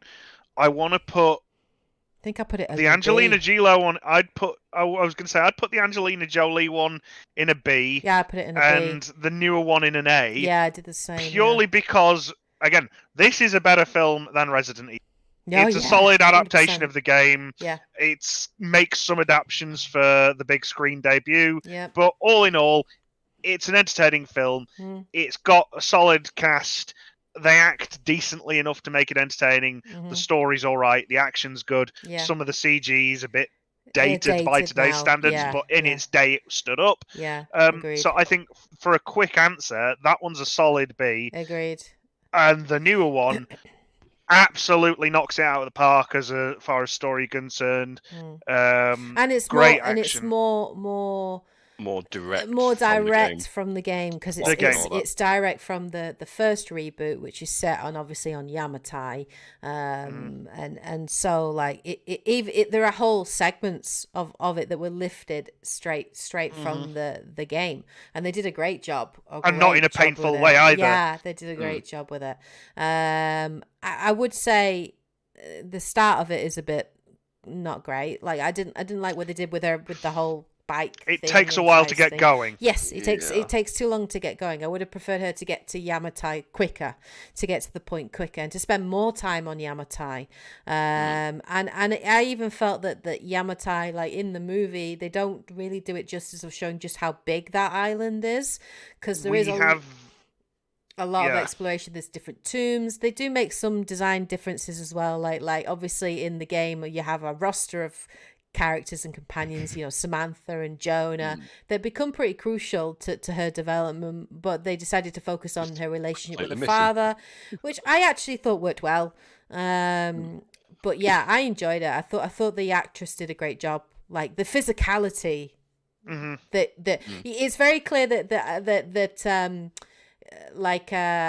Angelina Jolie is very clearly on wires, and everything is very clearly very safe, and you can clearly tell that they'll carry. Whereas in the new Tomb Raider, it's brutal and it's visceral, and the physicality of what she does is very believable. But again, and very authentic to the game. In defense of the Angelina Jolie one, we are looking at her. The character is in. Angelina Jolie, one, she's a well-established. Yeah. She's an expert at this. She's done it before. Yeah. This is the gritty realization of this is her first time. Yeah. So much like the game, the tones of the two different ones in defense of the first. They are perfect. Yeah. They set themselves apart. Yeah. The villain certainly in the second one, although doesn't have the swagger of the villain from the first, in the reboot is in that category we've already discussed, a villain you love to just hate. Oh, and you hate him in the game. He is a nasty bit of work, and there's no real redemption there. They're just flat out a git. Yeah. I'm hoping they make more. Like I would love for them to do one based on like Rise of the Tomb Raider, because that is great. Is Rise of the Tomb Raider. And it's kind of interesting as well that they decided to kind of go away, that like they like the mysticism of what was the name of the I forgot the name. Pyramid of Light. No, I'm talking about the new Tomb Raider. Kimiko. Yeah. So in the reboot, she's actually like supernatural, kind of super powerful, and has this like undead army that you have to kind of face off against in the game. But in the movie, they made that more like based on like a myth, but based on like a real kind of like a pathogen, like a kind of like a pandemic sort of thing. And I loved that. Yeah, I thought that was interesting. I thought that was really interesting. So I quite like what they did there, because I like the whole idea of like myth being based on history and historical periods. I thought that was great. Getting warped over time. Yeah. So I quite enjoyed the decision for them to do that, which was kind of cool. But yeah, 100% agree with you. Uncharted, have not From one seen... adventurer to another. I've not played the game and I've not seen the film. So this is entirely up to you and Dante. Me and Dante. Okay, so I've played all of the games. And love them, absolutely love them. And the movie, personally, while it's a good film and the story is good, and there are certain things like in Uncharted 1 and Uncharted 3, I think. They cherry picked like they cherry picked certain like the various... ship from 1 and the plane from 3. And they did a good job at them, like, honestly. And like the choice, of the cast, like, I have issues with the casting for Sully. I just don't like Mark Wahlberg as an actor. I don't find him particularly charismatic. You don't like Marky Mark? No, I don't like him. I don't rate him as an actor, if I'm honest. But do I. I did not think he was the right casting, and the problem with... Did he do Max Payne as well? Yeah, and like Sully is... I mean, yeah, they decided to cast a younger Nathan Drake, and that's not a bad choice. That's fine, and they casted a younger Chloe, so it was kind of cool to see how they first met, because obviously in Uncharted 2 they know each other already. They've already got kind of a history, so I like the fact that they did that in the movie. But I can't get down with Mark Wahlberg as Sully, and Sully is much older than Nate, and he's got like that lovable rogue kind of thing to him. So I suppose the big question is then, is this on par with Halo, or does it fit? Oh in no, with it's way better. Creed? It's way better than Halo. Oh, way better than Halo. It's a good film. There are some really good segments in it in terms of like actual Uncharted puzzles and history, and it is a good, well-written film, and it's entertaining. Like playing the game in movie form. Yeah, I enjoyed it. I actually would rank it a B. A B? I just have issues with Mark Wahlberg as Sully, but I can overlook that because I think the rest of it is good and entertaining. The only issue I have with casting, like Tom, is it Tom as Nathan Drake, is that he's very well known for Spider-Man, and that's basically why he was casting it, because he's a very physical actor and able to do so many of these stunts himself, and I guess the film does benefit from that. But he's too young to be Nathan. Too young to be Nathan, and unfortunately Nathan Fillion is too old to be Nathan now. If it was like a Nathan Fillion in like Firefly heyday, that would have been the time to do an Uncharted movie, because Nathan Fillion he is Nathan Drake. Like, and I love the fact that he did his own fan video where he was like, it's great. But it's still a good film. It was still entertaining. The production value on it was fabulous. Clearly Sony had put a lot behind it. So it's still a pretty good film. Cool. And fairly authentic to source material.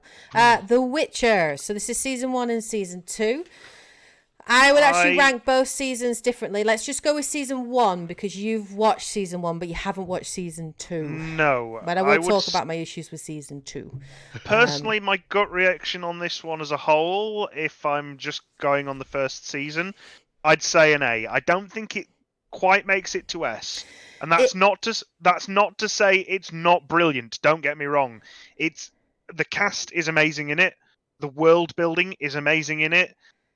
What lets this down purely on an entertainment basis is its pacing. I think it killed a lot of momentum with the style to tell the story, jumping through story arcs. See, I actually like that. But as somebody who knows the games inside and out, the books, and I know this is more based on the books than the games, for somebody who knows the franchise, it's a great thing. For the general masses who will come straight into this, it was a very confusing, throwing at the deep end, what the hell's going on. It took a lot of people, myself included, right up until about 4 episodes in to realise, oh, this is jumping through time periods. I was like, I get it now, but that's not what you want when you're trying to sell something to people straight away. It's tricky, because it's not even though it was clearly made because the video games were so popular, and a lot of the cinematography, a lot of the designs, from armors and creatures to even characters are very clearly based on the games, even though the games are pretty authentic to the books as well, but it is based on the books. And the first season is based on like separate stories, right? And so like it's weird because like as a book adaptation, it's actually very authentic, and I liked that whole like piecing together kind of thing. The casting is perfect. The casting is perfect in season 1. Okay. Henry Cavill as Geralt, like he is Geralt, like honestly, like I was like he's fabulous. The attention to detail, and you might not recognize all of the attention to detail and all of the little minute details because maybe you haven't played the games, you're not familiar with all of that. But as someone who has played all of the games, as someone who has read like the books, it's there, and that for me is above and beyond. You know, that for me is that S rank for season 1. For season 2, there are certain decisions and certain choices that were made with certain characters, with the way the story is told, that I did have issues with. And it goes away from the source material, and that's where it starts to lose its way a little bit. So season 2 is probably an A rank, maybe even a B rank.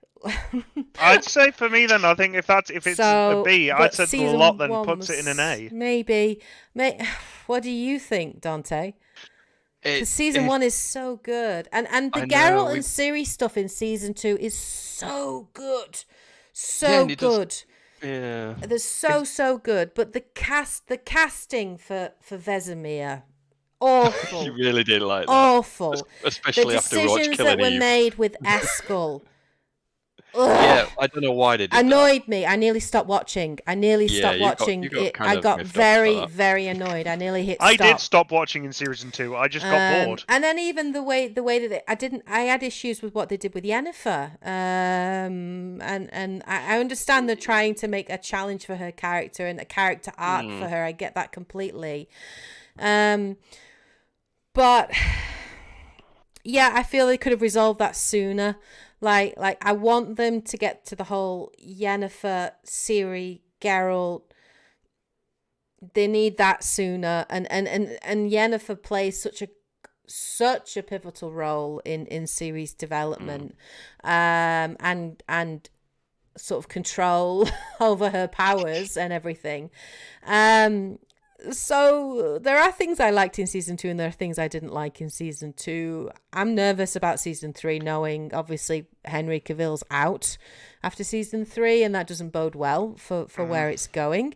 But season 1, I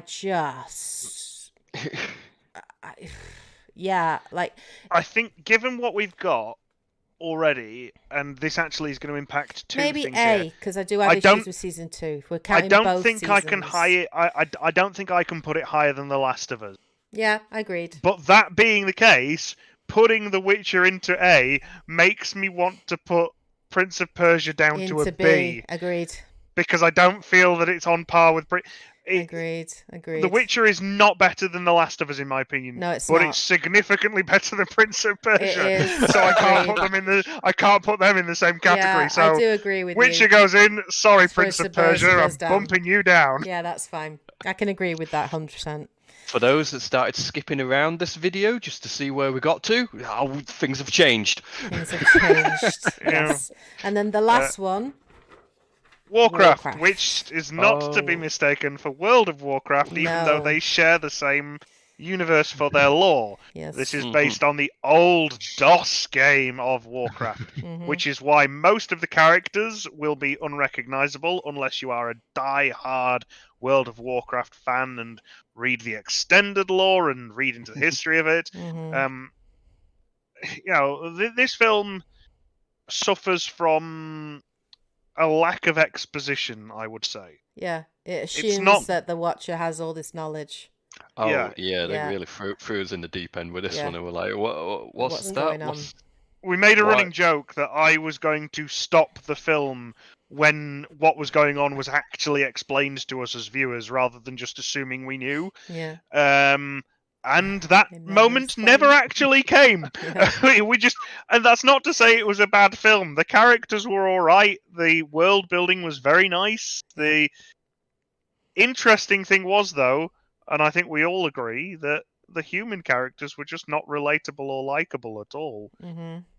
It all fell on the orcs to Yeah. carry that story and what was going there. Yeah, agreed. Yeah, I was much more interested in the internal politics of the orcs and the different factions and things. Every time the orcs were on screen, I was actually captivated, and I was like really interested to see what was going to happen. And every time the humans were on the screen, I'm like, I don't care. Like they just didn't do a good job of making you root for them. Like They did a really good job in the sense of it could have very easily became humans good, orcs bad. Yes, but and it didn't. do that. It Yeah, really it's did true. a whole grey area for the entire Yeah, story, that's and true. That's especially true. it was like, I like yeah, that. the orcs aren't perfect because the orcs have got their own internal struggles. The humans aren't perfect because they've got their own internal struggles. It really did a great job of making the entire thing a grey area, and how they put aside their differences to resolve the problem at hand. Yeah. By the end of the film, it was a really good story. It just really suffers from... We say that though, but the actual film ends unresolved. It ends on a cliffhanger, and it ends clearly with the producers, whatever, the developers, assuming they're going to get a sequel, which they never got. So there's a lot that is unresolved, and you're like, dude, so you feel like you don't really have this kind of satisfactory ending to it, which really bugs me. I like a nice start, middle, and end in a film. I have to have that. I like it. Unless you know you're going to get a sequel, or it's leading into something and you know you're going to get a sequel, that's fine. But and I hate to say, I think for me, that's what makes it less than mediocre. It's what takes it from a C to a D. Yeah, is that agreed. It's not a bad film. Yeah. It just doesn't. It's not a good film. Yeah, I did originally score it a C because of the visuals, and visually it's stunning. The cinematography is great. The CG for the orcs is fabulous, but the story really isn't good. And I 100% agree with you. I'd actually would put that on par. It's pretty much like Assassin's Creed, beautiful visually, but not much there in the core. It's too much there and none of it explained. Exactly. Yeah, exactly.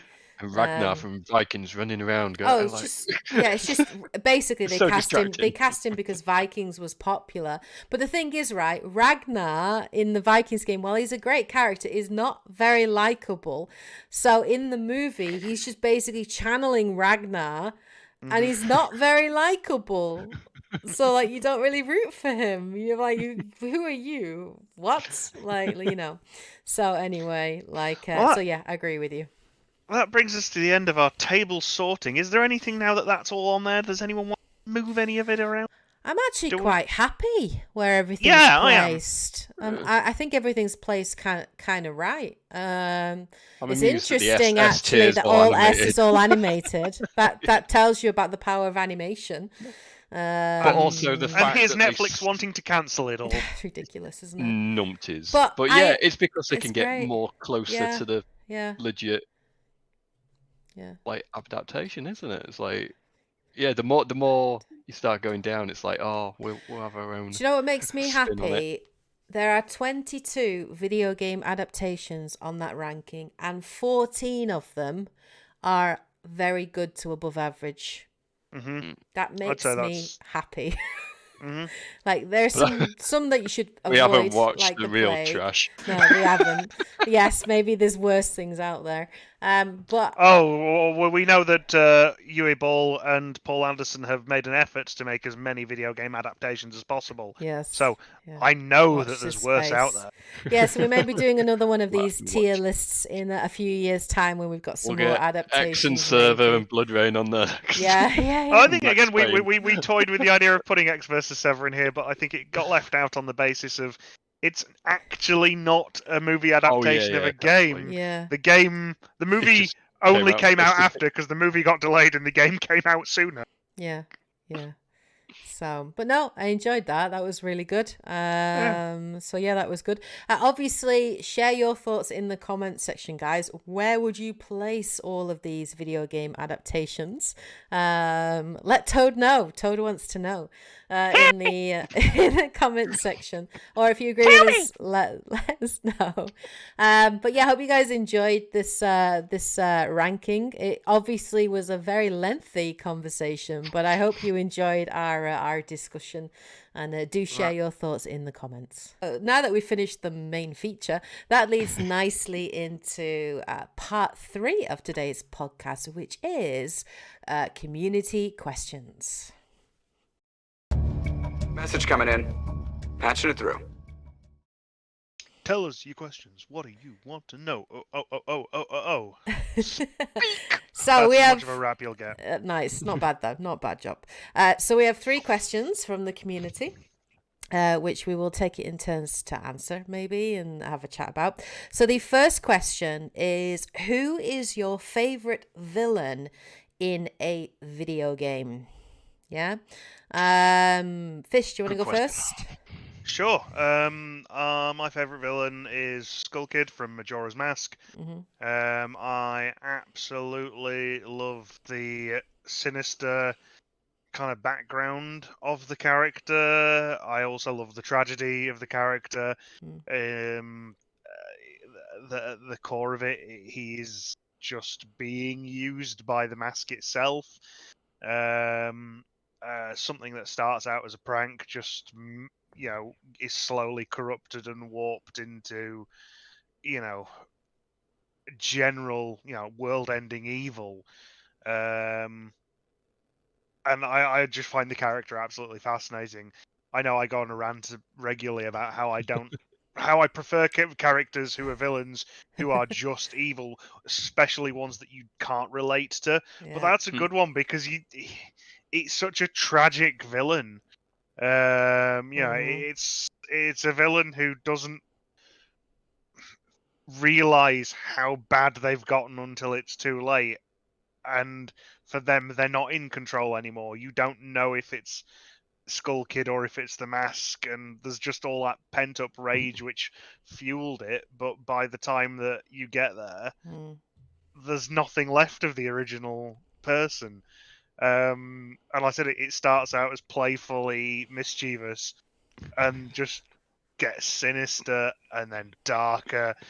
And then it's just, wow, this is just genuinely terrifying evil. Yeah, I really want to, I've watched you play that game, but yeah, very, very good choice. Dante? Let's get dark. Yeah, dark. The whole villain thing. Oh, I just love all the villains, and there's too many, and I really struggled coming up with an answer because there were too many good ones. So I just want small shout outs. One of them, of course, to Bowser of the Mario series. Because come on, King of the Koopas is old. Silly sometimes. I love him even more after the recent movie. Yeah. But yeah. It really showed. Jack Black just made me like him on a whole other level.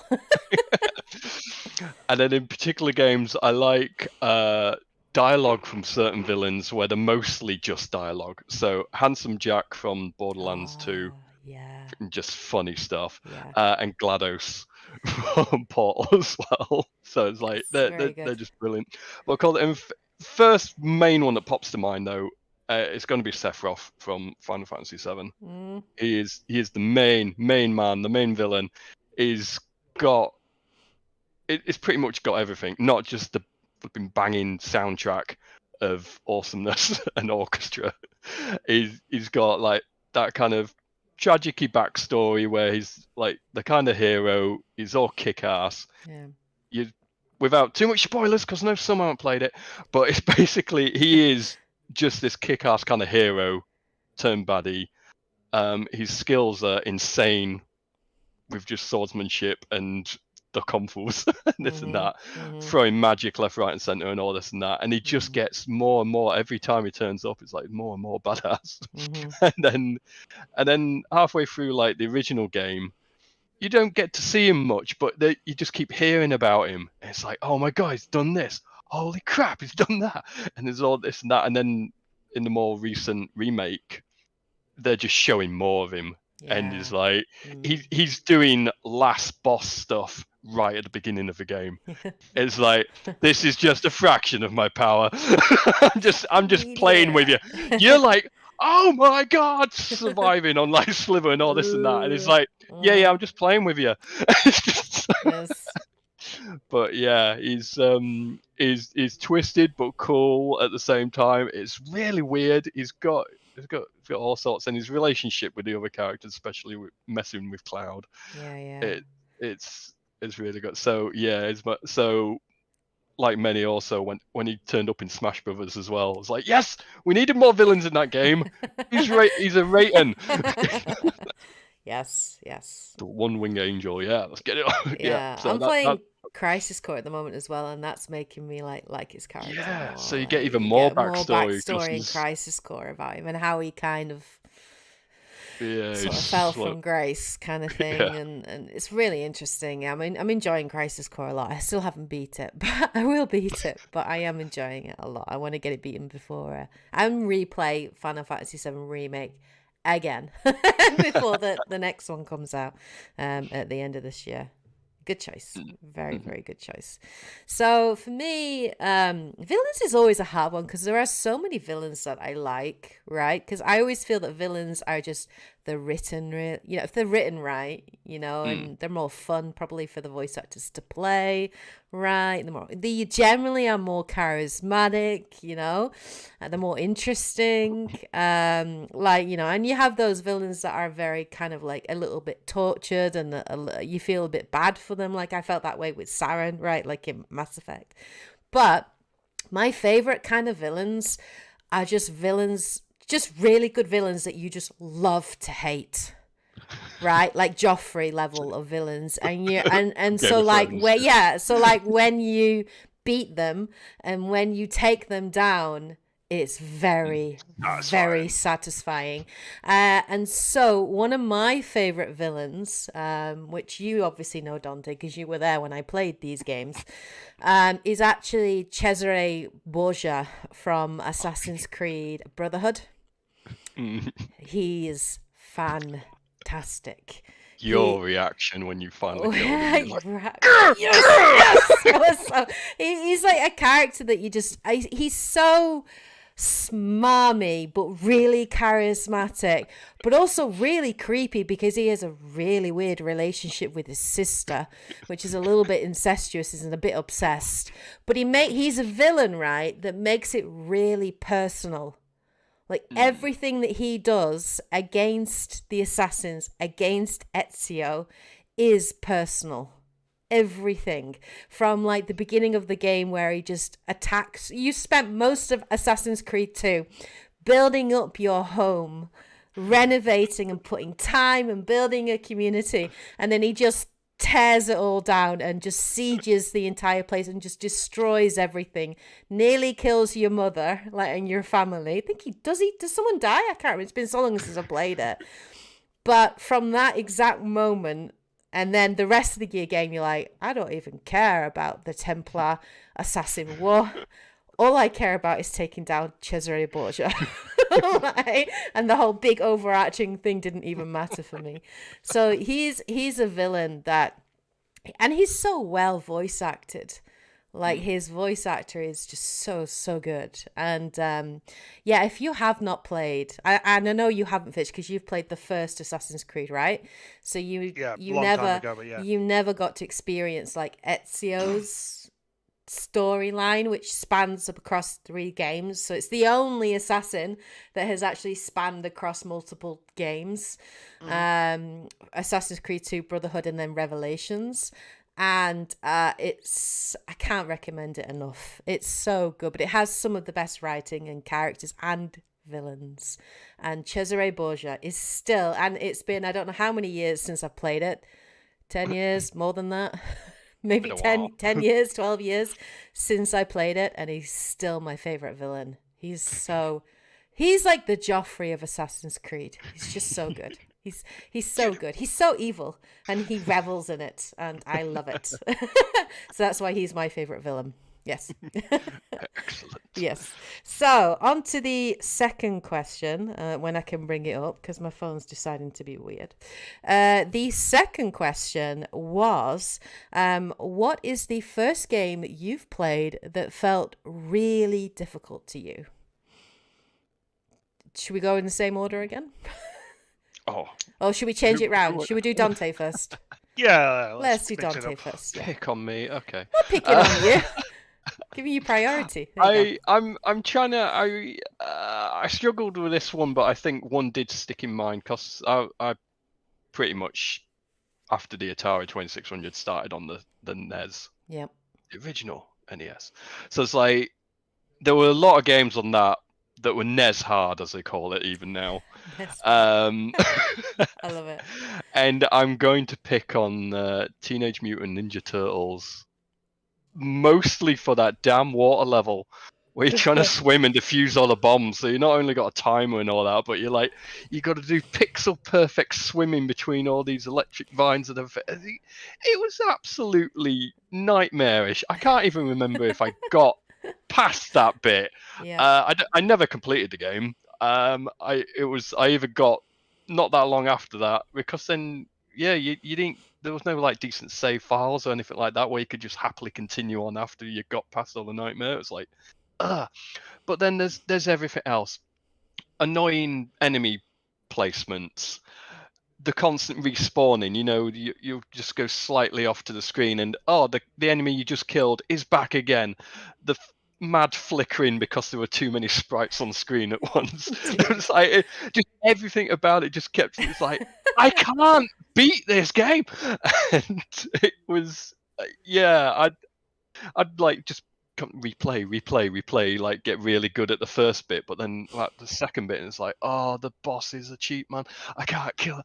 So I think that was the first game where I was like, what is going on? Video games are supposed to be fun. This is like hard. So and therefore one of the first I remember just not completing, and it's like I'll play something else instead. Yeah. I'll go next then, and then we'll finish off with Fish, and does that sound good? Rotating is fun. So mine, you know what? Like, I am not a gamer that chooses to pick difficult games, right? Like, I like to play games for fun, right? So generally, like most of the games I play, I have an okay time with. The only things I struggle with are things that like are time sensitive, like in Assassin's Creed 2, where I had to get you to do those whole tomb sections because I just couldn't be doing with that crap. But the first game probably I played that felt punishingly difficult and that had such a high skill bar that it felt difficult is fairly recent, actually. And that was Sekiro Shadows Die Twice, which actually was my very first, I don't know why I chose that one for my first experience. It was my very first experience with a From Software game, because I never played Dark Souls or Bloodborne, which I hear is amazing. But Sekiro is very different to that because it's all about parrying and timing. And so like it's a very defensive game. Right, so like the enemy will like constantly attack you, and you have to time your parries perfectly to build up a stagger bar, and then when you fill the stagger bar, you can then do like sort of a finisher, and some bosses will have like 2 health bars or a health bar that's like split into 2, so you have to stagger them twice. But the enemies are so aggressive, and like. So it's a lot about parrying, and then they have these like certain moves that they'll do which will flash up like a kanji on screen, and that kanji symbol will mean like you should jump or you should crouch, or you should parry above you and stuff like that, or you should counter here. So you've got to learn to read the kanji while also paying attention and reading the boss, while constantly not button mashing, but timing your button perfectly to parry. It is a hardcore game. Like I have so much respect for anyone that has completed Sekiro. Like, because I think that takes the From Software formula and makes it even more difficult. It's like the ultimate pinnacle of difficulty. I actually think that might be the hardest of the From Software games personally, just because of the way the combat was. But it was such a beautiful looking game. But hand on my heart, I know I'm never going to beat it. I'm just not that good. I'm not good enough. Or I don't have the hundreds and hundreds of hours it would take to get the muscle memory necessary for it just to become second nature. And the problem is when I get really invested in something and I don't want to die, I get more anxious, I'm more nervy.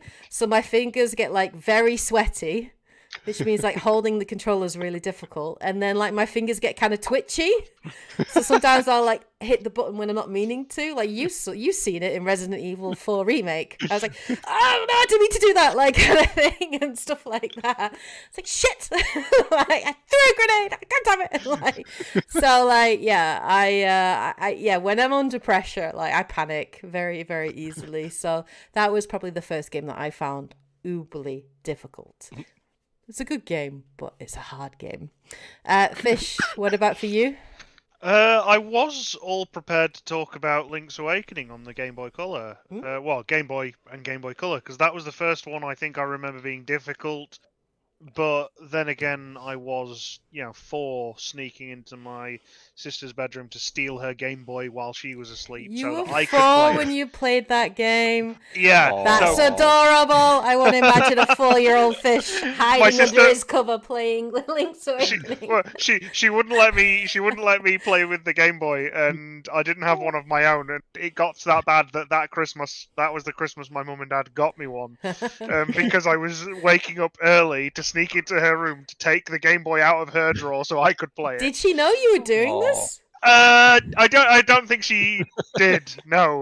Wow. And like I said, Link's Awakening, there was a game that was bought for her for her birthday, and she barely touched it, and yet I absolutely fell in love with it, despite the fact that I had no idea what I was doing.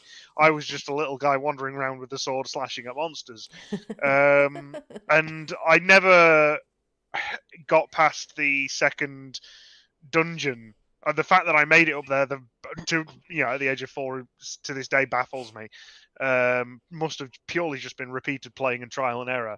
But I could never make it past the second dungeon until I went back to the game later when I was about 10 years old and beat it and absolutely loved it from then on. But listening to you both talk, I don't know where it popped out of. I actually have my memory of my first impossible game, and that is Comic Zone. Oh yeah, which it was on the Mega Drive, and we had a disc. I had a Mega Drive.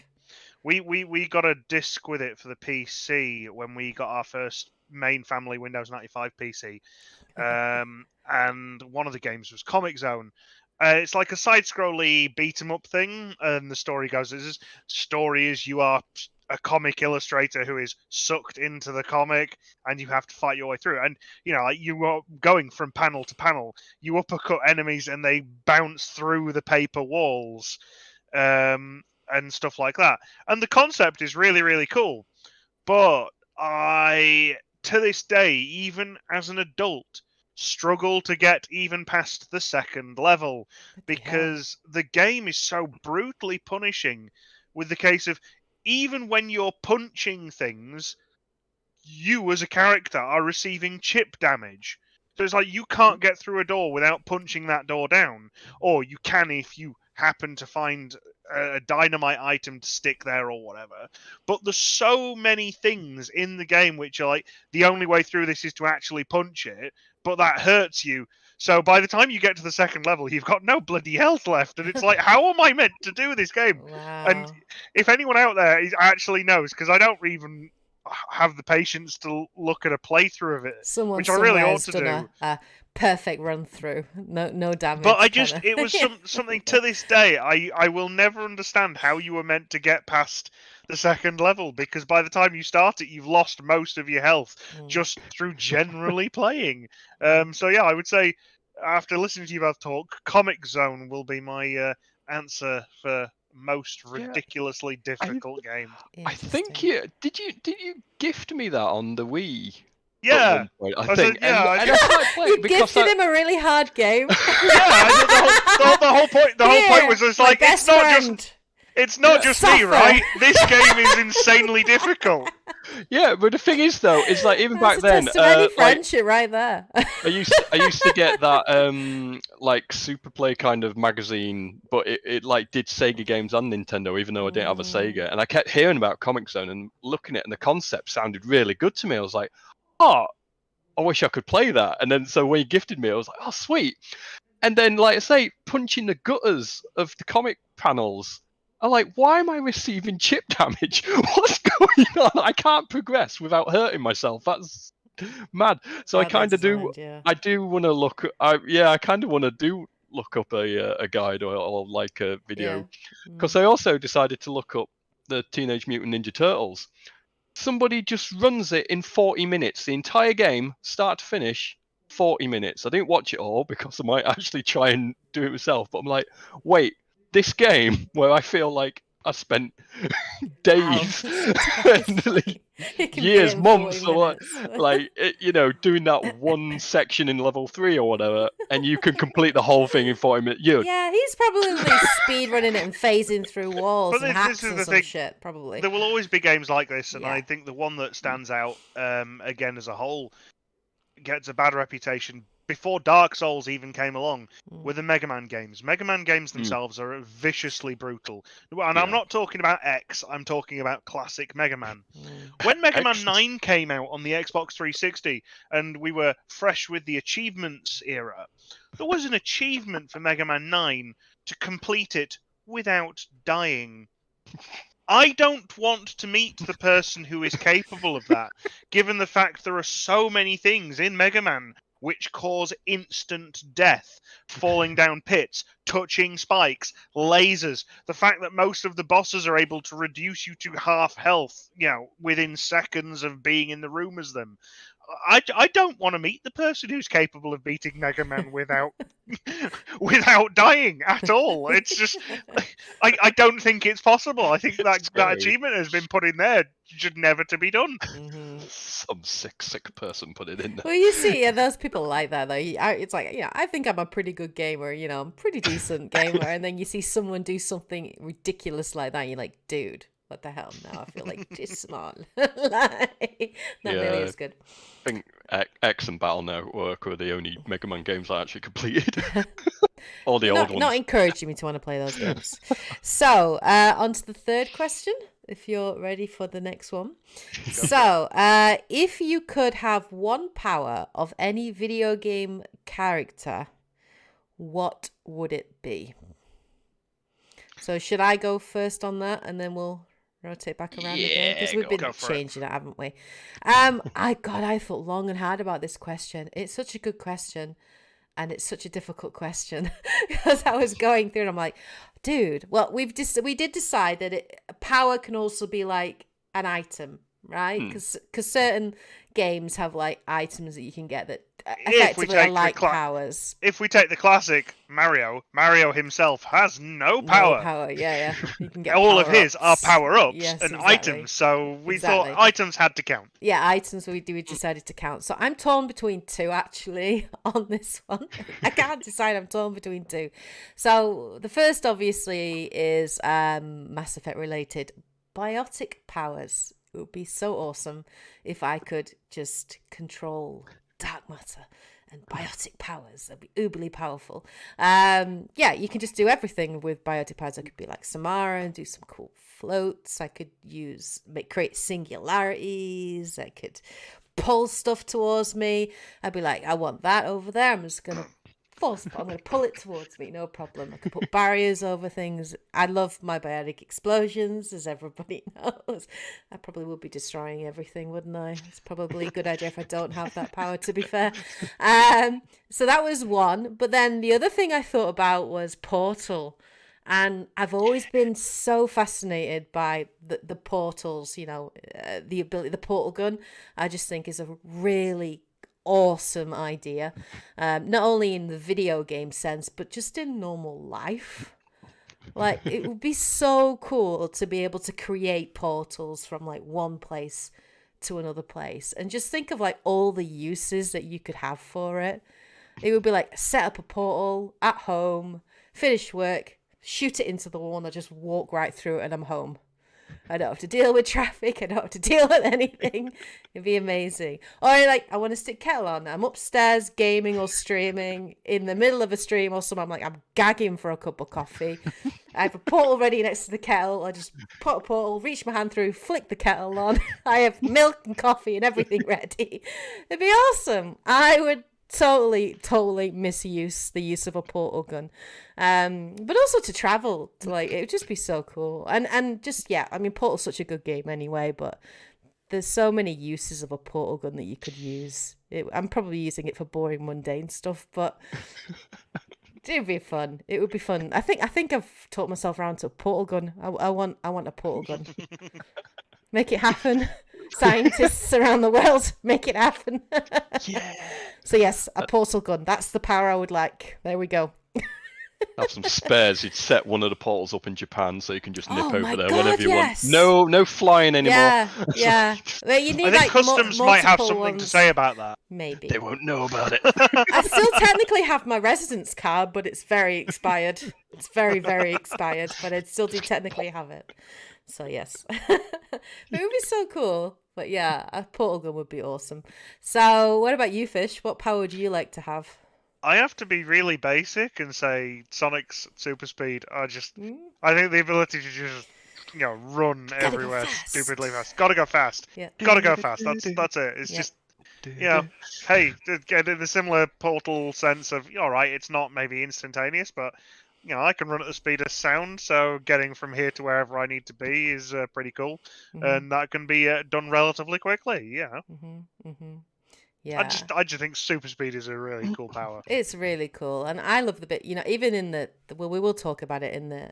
We have already talked about it in the main feature, but even the bit where, like, in the Sonic movie, and you're really fast, but everything else slows down around you, and you can have so much fun with that. Like, just Absolutely. moving things, and you could be really evil. I'm so evil. I don't know what's happened today. Maybe I just had bad customers at work or something. Who knows? But yes, you could really abuse it. Plus, you could compete with your cat for the zoomies. Absolutely. You'd finally beat him, which would be really cool. Absolutely. It's a good choice. What about you, Dante? Similar to just whenever I get asked what magic power or mutant power or whatever superpower you like, same thing. Although it used to be teleportation. I always loved that idea. Just going. Yep. I'm noticing a trend here. Nightcrawler. Yeah. But hang from the ceiling. As I've matured and thought about these things, these fictional magical powers, I've looked basically save points. Or some kind of time control, basically. Did you learn nothing from Rick and Morty? I'm not going to start duplicating things, no. But kind of like more like Prince of Persia or Life is Strange, Quantum Break or Braid or something like that. The ability to go, I've just spilt my pint, let's rewind that, and my drink is back. It's all good. Something like that. Being able to, like, just, if you can't, or to test something. It's like, okay, if I've got two choices, if this one goes really wrong, then I can just rewind it and try the other one or something like that. Maybe you wouldn't overthink as much as you usually do. Exactly. You're always I get planning, so much done. planning multiple things that could happen. So. I disagree. I think he'd overthink more. Probably. Yeah. I absolutely think he'd overthink more. How many times will I have to rewind? For those who haven't noticed it, there's a moment in Arkham Asylum comic book that came long before the games where, Bruce is walking around Arkham after it's all been taken over by the Joker and everyone, and he finds Two-Face under a table, literally sitting in his own filth. Because the doctors have come up with the idea to give him more choices than simply a yes/no from his coin flip. Oh dear. So they've taken him from 2 to 6 to now that he's got a deck of cards, and he's like, that gives him multiple options. The problem is it's given him exactly the opposite, where he's got so many choices he physically can't function anymore because he can't decide what he has to do. So rather than a simple "do I go to the bathroom, yes or no," turns into absolute insanity. And he's 100 times worse. I think giving Dante that power would result in something similar. Don't give him the option to check every avenue of choice. He'd overthink more. Yeah, he's just stood there rocking in a corner. What do I do? What do I do? Yeah. Okay, what do I do? I don't know. The rest of you are thinking 5 moves ahead. I'm thinking 5 multiverses ahead. Exactly. God, the splitting timelines. Exactly. I think one of them which would be a cool side effect, but also a bit messy with your head, is you'd have knowledge of your first choice. That's so dangerous. And you'd be doing the second one. You could and use then you'd that try and against me keep so track. much. You could be kind of I know what Kate's going to say, so I'm going to say something else and see what else would happen. Yeah, but then I'll be jumping like 10 different times. It's like, no matter what I say, she's always having a go. I must find out why. What's up? Every like husband, boyfriend, partner would want that ability, wouldn't they? To be able to like just test the waters. Rewind time if it goes horribly wrong. Exactly. Yeah. It could be very, very broken. I like yours the best, I think. It's just funny. What, despite the fact it's possibly the most damaging, the one that's most damaging to your own personal psyche. I know. I've got a very dark sense of humor today. I don't know what's going on. This is also why I think in games like Life is Strange and all this and that, they've always got consequences. The power is so OP that you ain't getting away with it, really. Like Hero Nakamura. Maybe you get nerfed like Hero Nakamura, and the more times you use it, you get nosebleed or something. Yeah, something like that. Your brain starts melting and stuff like that. So it's like, but I'd basically rather not have limits or drawbacks with it. Yeah. That would be nice. Yes. Thank you, please. Thank you, whoever's listening. Yes. Whoever's given us these powers. That was a great question, by the way. That was such a good question. Have you remembered who they all come from? No, I tried to look. I need to look back through because these questions were asked quite a while ago in like some of my giveaways, and stupidly at the time I didn't write the name of the person next to it. And it's a lot of videos to go back through, and I just haven't had the time. If that was your question, thank you. Put it in the comments. Put it in the comments. Please take credit in the comments. I apologize. But yes, of course, if any of you have any questions that you would like to see us answer in future podcasts, do make sure that you do ask those in the comments section below, and we will do our best to answer them, hopefully in a funny and entertaining way. But yes, so we're going to end the podcast there for the day. Thank you to everybody, obviously, who watched the podcast, who tuned in. Really appreciated. I myself, personally, I don't know about you guys, but I've been really, really enjoying these podcasts. And it's just been really awesome to get together once a month and just hang out and chat. And we've had some really good conversations. So thank you guys, of course, as always, for joining me. It is appreciated, as always. So yeah, I'll put a link to obviously Fish's channel in the comments section. Go check him out on Krak-On Gaming. I don't know if you're planning any content. I haven't planned anything for quite some time. I'm looking to restructure the channel, but hell, if there's anything you'd like to see me do, again, please put it in the comments, and I won't flood Kate's channel with it, and I'll keep it in my own little hovel on YouTube. Feel free to come along and suggest things. You can all watch that Resident Evil playthrough we were on about. Yeah, we did a Resident Evil playthrough a couple of years ago. Yes, our commentary on that was pretty good. It was quite amusing. Our commentary on that was a good time. And I'm sure at some point, Fish and Dante will be streaming probably Advance Wars 1 and 2, some versus mode at some point. So I'm really looking forward to that, and you guys should do too. But yeah, thank you so much to everybody, obviously, who's checked out this video, who've watched, listened, wherever you're listening or watching this podcast. Thank you so much, as always, for your support. Do remember to support the channel, support the content that we bring by liking, commenting, subscribing. Hit that notification bell, guys. It really does matter. So thank you so much. And of course, a shout out to the YouTube members and Patreon members as well, who go the extra mile by becoming a member. So thank you so much, guys, for that too. Anyway, hope you guys have a great week. Of course, take care. And as always, happy gaming. Bye, guys. Johnny. Bye. We should go.